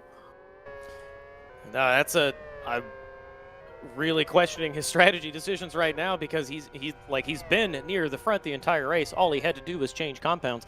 He might believe that he can stretch the gap so that he has enough room for a pit stop, just do 1 or 2 laps on R2s or R4s, but he's not gapping Ayub Elanouni quickly enough. That gap is up to 2 seconds. He's making up maybe half a second a lap, but that will not be enough.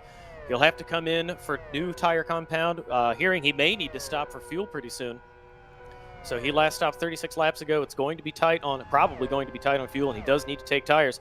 So Ayub Elanouni in the catbird seat, Ayub Elanouni in a strong position. All he has to do is avoid the back markers, which today has been a difficult task, but he is on first position. Rick Cardall must stop. He does have, that's a car off to the side of the road there. It was Rick Cardall. Rick Cardall was stopped. Ayub Elanouni inherits the lead of the race. Rick Cardall will fall to 4th position. Dominguez goes through to resume a podium position. We didn't see what happened to Rick, but he lets Ayub through. Ayub can cruise. Rick, I think he got it a little bit wide.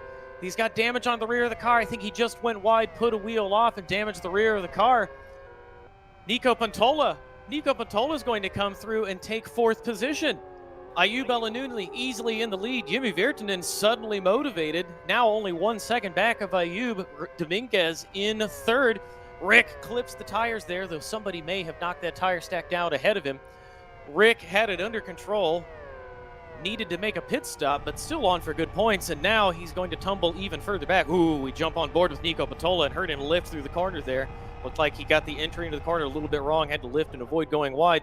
Tom, just when we think it's settled down and we have an idea how the race will shake out, we get another curveball. Yeah, we're trying to make predictions and it's just not happening. I'm hearing that Rick caught the grass on the outside, which just dragged him off, and I think he hit the wall in the end. But Ayub now has re-inherited the lead, and he's got to try and find some pace to put a gap on Jimmy Virtanen. Jimmy is catching him slightly over and over.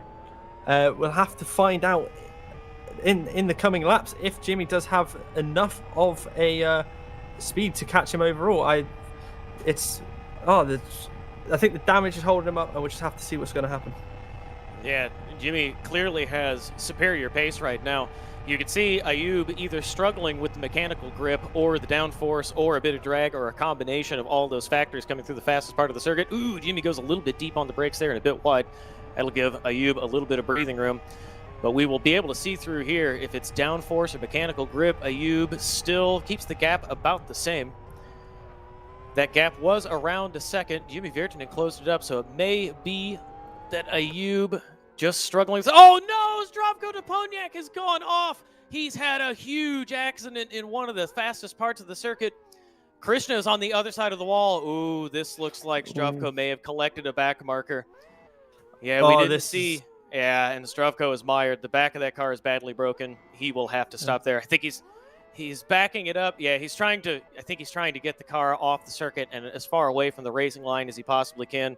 So back markers, the story of the race today. Zdravko Deponiak benefited from safety cars, got lucky, back on the lean lap, and now we didn't see what happened. But it looks like it does appear as though he got into a back marker, and that will end his race.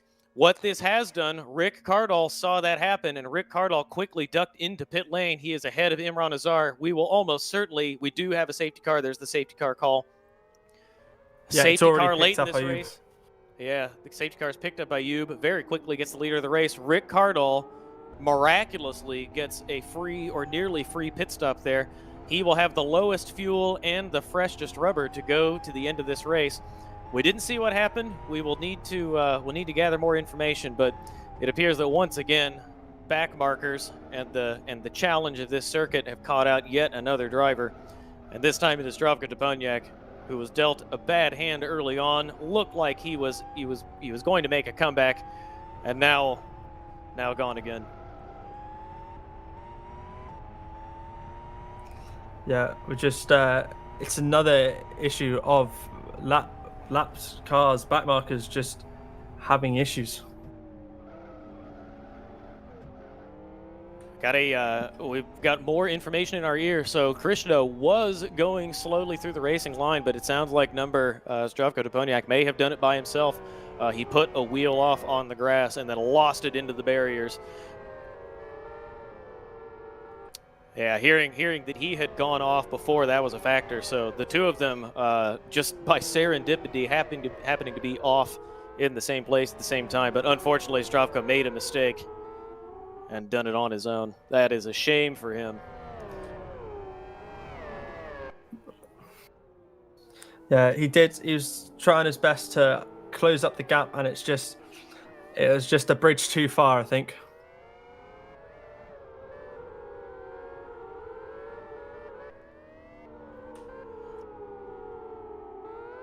You see the course car pushing Zdravko back now. Oh, car off. That's Alejandro Tres Palacios. Not sure what happened there, if he put a wheel off or trying to warm the tires, lost control of the vehicle, but he went spearing off to the left side of the circuit.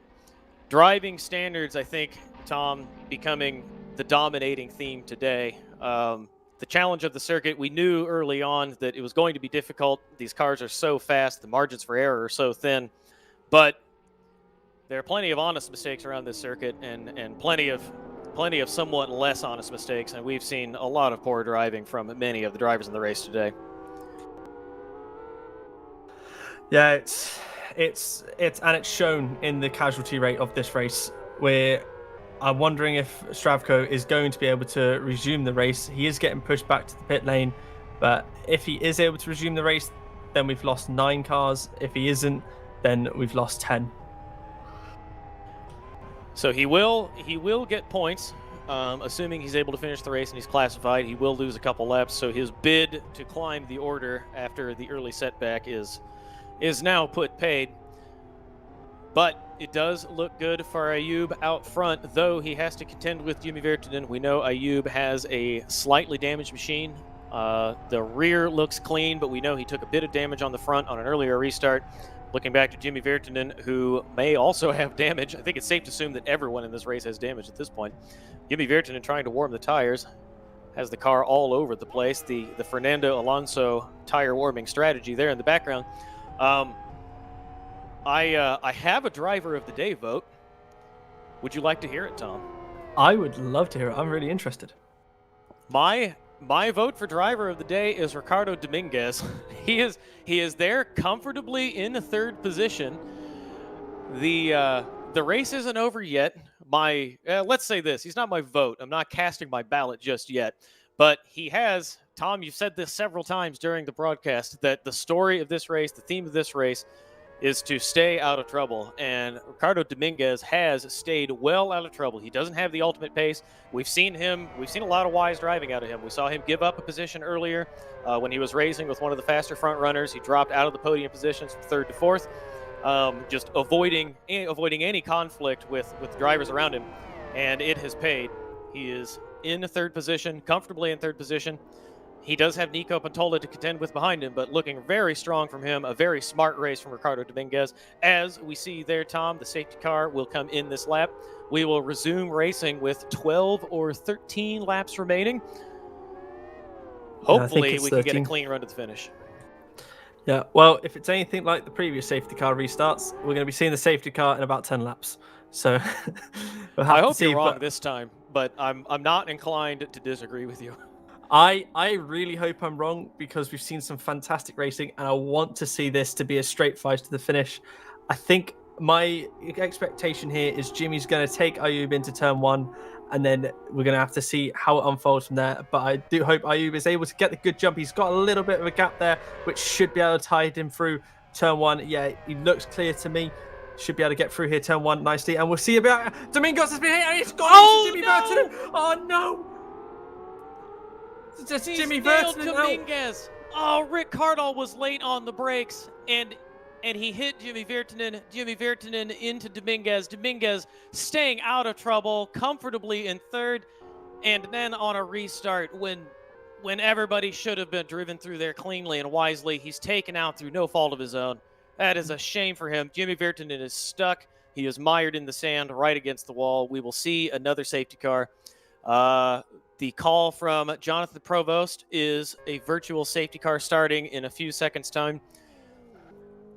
So that has promoted Nico Pantola up to second. Rick Cardall, who will almost certainly be the recipient of a penalty after that appalling show on the restart, is in third. Imran Azar is in fourth. Alejandro Tres Palacios, after all that, benefits and jumps into fifth position.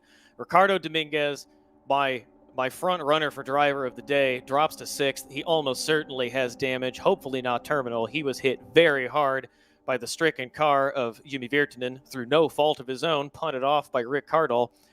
Once again, the complexion of the race completely changes in the snap of a finger. Ayub El-Anouni, lucky to stay in the lead. He will be sweating because this race keeps getting extended. He's had trouble in the past with reliability.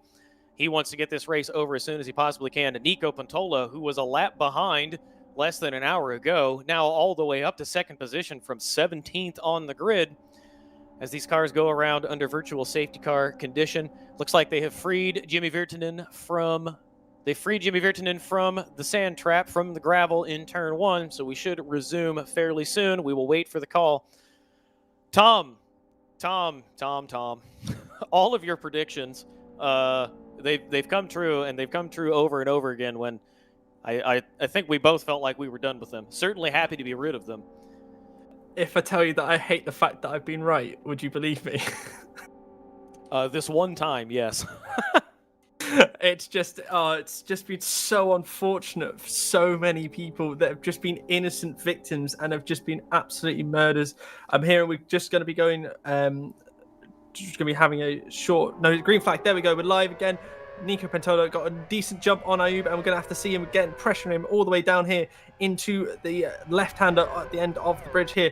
Ayub taking the defensive line, showing Nico to out the outside, and Nico wisely backs out of it and holds position. But Rick Cardall is now right up behind Nico Pantola, which is exactly what Ayub is going to be wanting. He's going to want to be able to break away and not have to worry about defending with his slightly damaged car.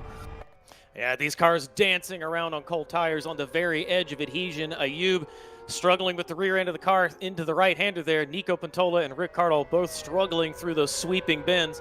Now, Rick Cardall all over Nico Pantola, who was right behind Ayub El-Anouni coming down over the bridge. Ayub El-Anouni has a comfortable lead now, a gap of about 1 second. Nico Pantola has mirrors full of Rick Cardall. I cannot believe that Rick Cardall is going to finish the race in this position after the incident in turn 1 on the safety car restart, but we wait to see a call from race control. Rick Cardall goes through. Nico Pantola may be certain, or may have just made a mistake, but I expect that he's certain that Rick Cardall is going to get a penalty. Looking back to Dominguez, Costa went off just ahead of Dominguez behind. I was looking at Dominguez to see if he had any damage, if he can perhaps reclaim the position that he had worked so hard to earn and maintain. Costa went off just ahead of him in that fast sweeping bend coming onto the back stretch. Dominguez narrowly avoiding it. Looking once more to Ayub El-Anouni, who is comfortably in the lead. He's made a gap of 2 seconds on Rick Cardall. So Rick struggling. Yeah, we've got 8 laps. I think it's 8 laps to go now, and I've got Dominguez off the track again. He's had a little issue there, and he's been able to rejoin, and hopefully that will be the end of his troubles for today, as he's been so unfortunate with some of the issues. As we swap back to Ayub, absolutely sending it there through the chicane. Yeah, Dominguez on stone cold tires. He may be on R4s. We will get someone to check on that. So he was in position, everything looking good. A real shame for him to be taken off like that. Everyone has cold tires. Mo has reminded me. So everyone going to be struggling right now. We could see that on the restart with Rick Cardall and Nico Pantola. But now Ayub, with about 8 laps remaining, he will come across the line to start the... It will be 8 laps from the finish when he crosses the line. Ayub in control, wants to get this one over with, does not want to see another safety car. He will be praying that his competitors keep their cars between the lines so we can just get this one over with. Yeah, this has been a high attrition, very demanding on the drivers to stick with it. It's gone on for quite a while now, and we're down to 9 cars racing on track, I believe. And seeing now, it's well, as though it weren't bad enough for Stovko de Pognac. He's got a drive-through penalty for serving a drive-through penalty under the safety car. That won't affect him much because he is in 9th and has no chance of recovering another position unless Costa goes off in a terminal way. We've seen Ricardo Costa off in the tire several times, so it may yet come to pass. But Ayub in control. He's leaking a little bit of time back to Rick, but it's not masses. It's about half a tenth to a tenth a sector, and it's going to need to be a bit more than that. Got Imran catching up right onto the back of Nico there as he's going a bit wild on the rear, getting back on the power. So you got Azar here really putting him back under pressure, going for that final podium spot. Yeah, we saw in the background when we watched Rick Cardall come through that Nico had it a little bit out of sorts out of those sweeping bends, and Imran Azar was able to catch right up to him. Ooh, we have a penalty about to come up on the screen, and it will be the one we expected. Rick Cardall is going to serve a penalty for causing an avoidable collision on the restart. There you can see the message from race control car number 6. That is Rick Cardall. He will be compelled to come into pit lane in order to serve a penalty. That will promote Nico Pantola to 2nd position from 17th. That'll put Imran Azar on the podium, and Alejandro Tres Palacios, who has had a very eventful race, will come up to 4th position. Dominguez will be promoted to 5th. Unfortunately, I don't think he has the pace to recover his 3rd position, which is a shame for him because he was running so well and staying out of trouble. Unfortunately, the bad luck caught up to him as it has everyone else. Watching Rick Cardall coming through at the final corners now. We expect to see Rick come in soon. He's not coming in yet. Don't know if this is a protest or if he's going to keep it out on circuit as late as he possibly can. Yeah, I think he's probably going to try, give it a couple laps, try and build as much of a margin back to Nico behind, and then come in as late as he can. Yeah, he does have to serve it within 3 laps, so he's already used one of those. I do believe you're right, regardless, that he will leave it as late as he can to try to build a gap, salvage as many positions as he can when he comes slowly down a pit lane. But we do watch Ayub El-Anouni. He'll come across the line in a few moments' time to begin the final 5 laps of this race. There we see Nico Pantola chasing Rick Cardall. He will inherit this position from Rick when he comes in to serve a drive-through penalty. Though this position is not guaranteed, Nico on for 2nd, but he does have Imran Azar just a 2nd behind him, a little less than a 2nd behind him. And then Alejandro Tres Palacios has found some pace, is sticking with Imran Azar in 4th. So not over yet. Yeah, I don't think anything is guaranteed for this race except from the fact that Rick is going to have to serve a drive-through penalty at some point. I think that's the only thing we have that we can take it as a given. Yep. So Rick Cardall will have to serve this penalty at the end of this lap. For our own entertainment, Tom, I'm going to predict that that Ricardo Dominguez will win this race. There is plenty of time for all sorts of shenanigans to happen. So this is my 100-to-1 bet. I'm going to be rich when this one's over. Are you trying to copy my prediction from E-Challenge a couple of weeks ago? Is that what we're seeing here? I'm going to come up with progressively more absurd predictions until we're finally wrong. we watch Dominguez negotiate these fast sweeping bends. It'll be hard on the brakes into this left-hander. He's driven such a clean race. Only no mistakes that we have seen. Just one unfortunate incident that was not his fault. Rick is going to stay out. I wonder if he's staying out because he's frustrated with this penalty, or if he's just miscounted the number of laps he has to come in, or perhaps he doesn't even know that he's compelled to serve this penalty in 3 laps. I think I just seen that he's been upgraded to his 10-second stop go. No, I think it is. So this is, it's over for Rick. He's going to fall all the way back behind Jimmy Virtanen with a stop and go penalty, or it'll be pretty close. He may be racing with Jimmy Virtanen, but Rick Cardall, though he could have salvaged he could have salvaged 6th position perhaps. There it is, stop and go penalty, failure to serve the drive-through. So Rick now out of contention. Nico Pantola is as good as second, though he does still have Imran Azar to contend with. They're only 1 second apart from one another, though Ayub does have a clear margin on Nico Pantola. 4 laps remaining. Well, this lap and 3 more for Ayub to complete. There's Rick coming in through his stop-go. I think now he ducked in so quickly to serve the stop-go, I think he probably didn't realize that he only had 3 laps to serve it. I think he might have thought he might have had an extra lap from when he did, which is why I think he stayed out. So very unfortunate for him. I think it's just a case of he's just like maybe misread one of the rules slightly, and that's what's cost him there. Yep, just saw Alejandro Tres Palacios fly by from Rick Cardall. That was Dominguez going by as well. So Dominguez takes up 5th position. He'll get a top 5. I think this will be bittersweet after he was on for what looked like a sure podium. Perhaps not a sure podium, but he had a strong claim on that podium finish.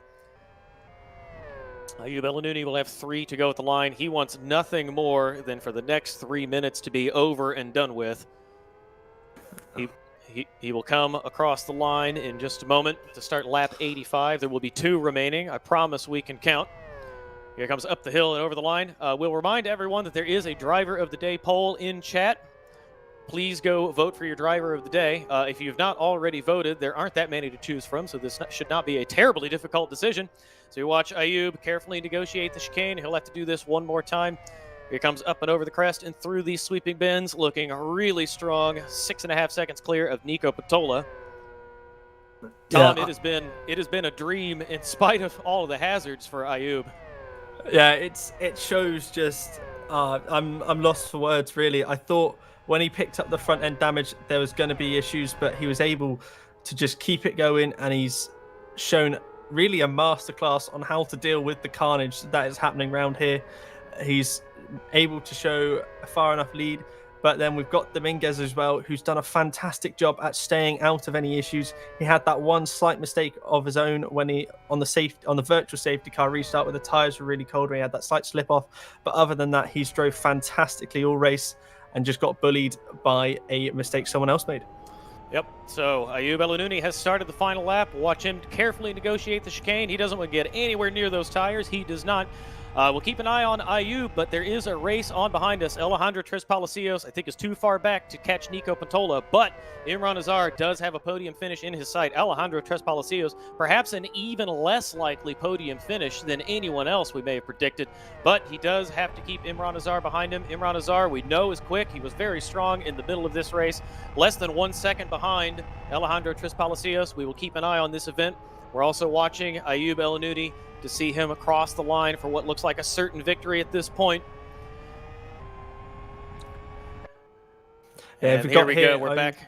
Yeah, we're back on board. Thank you, Tom. We're back on board with Ayub El-Anouni, who stays well wide of the curbs. He's going to come through the final corner, up the hill and across the line. No disconnection, no reliability issues today. Ayub El-Anouni gets it done. P1 for him in a very eventful race. Nico Pantola comes across in second from 17th on the grid. And Alejandro Tres Palacios from well down the order. Alejandro Tres Palacios negotiates the carnage, negotiates all the incidents to take a podium finish 8 seconds back of Nico Pantola. Imran Azar gave it his all in the late running to try to catch him, but can't do better than 4th.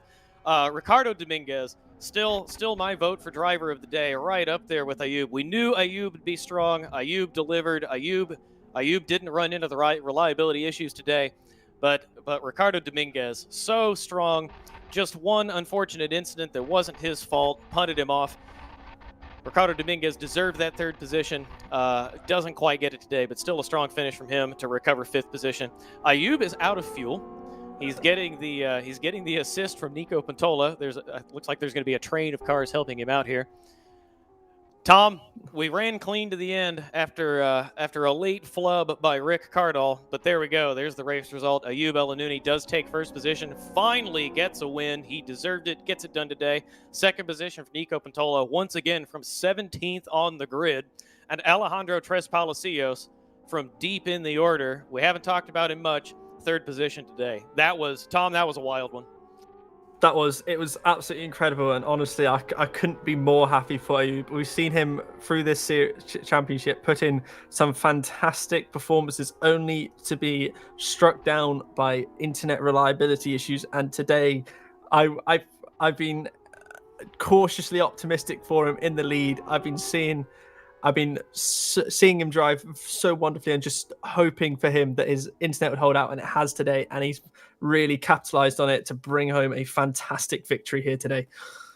He has, and we should emphasize that he is absolutely there at the front on pace. He is a very strong driver. He is just as quick as the drivers we're used to seeing at the front. Alexis Lemertos, Zdravko Duponiak, all of those guys very quick. Ayub right there with him. So very well done to him today.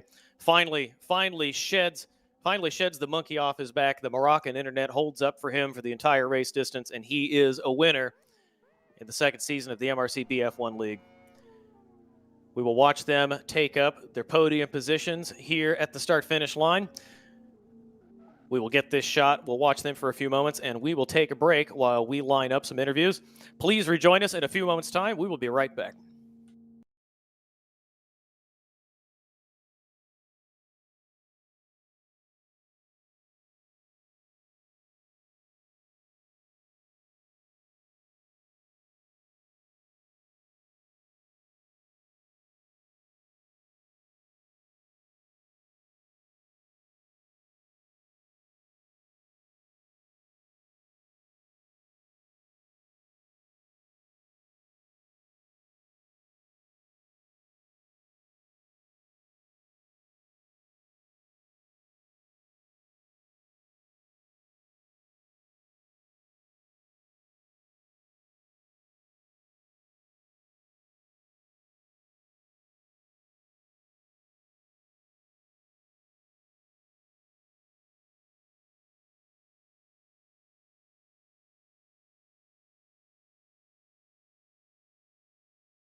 All right, we are back with Ayub El-Anouni. Ayub, you are finally a winner today. You've run strongly in the past. You've run near the front. You've put on good qualifying performances. You've put on good race performances, but your internet has let you down. Today, your internet lasted the full 2 hours, and you're a winner. Tell us about it.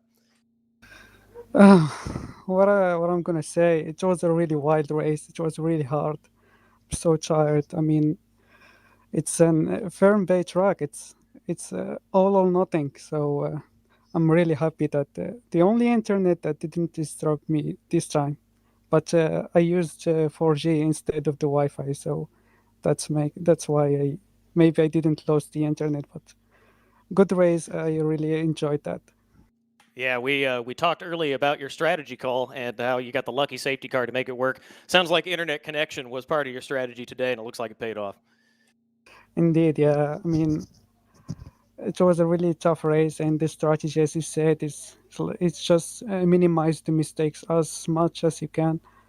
It was really close in traffic, and also the strategy at the start. I went so aggressive with the softest available tires, and it worked, especially with the 2 laps of formation lap. So I get lucky there. Also, I was almost out of fuel before the last safety car. It really did help me a lot. Also, the VSC helped me a lot in the last one.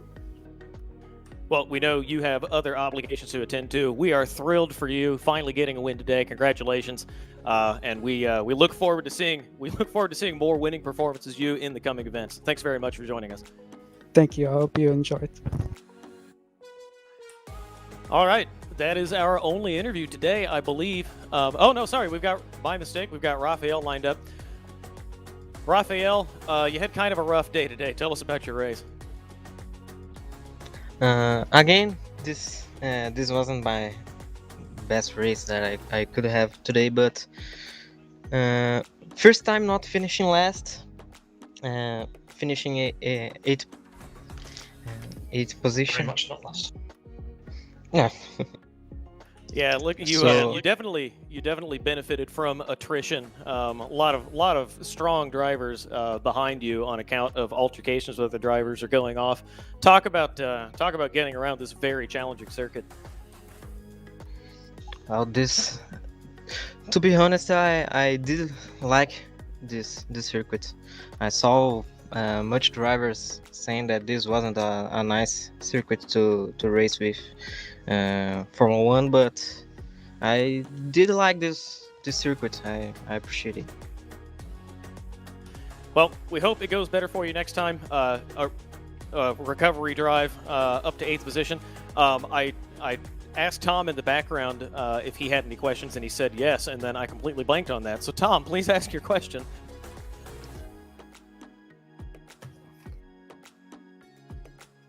Sorry, Travis. I think I got a bit confused there. But how did you prep for this race going into it, knowing it was going to be very difficult with how tight it was all the way around?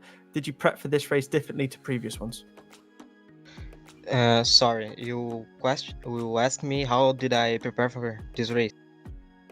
Yes. Did you prep for this race differently to your preparations for previous races?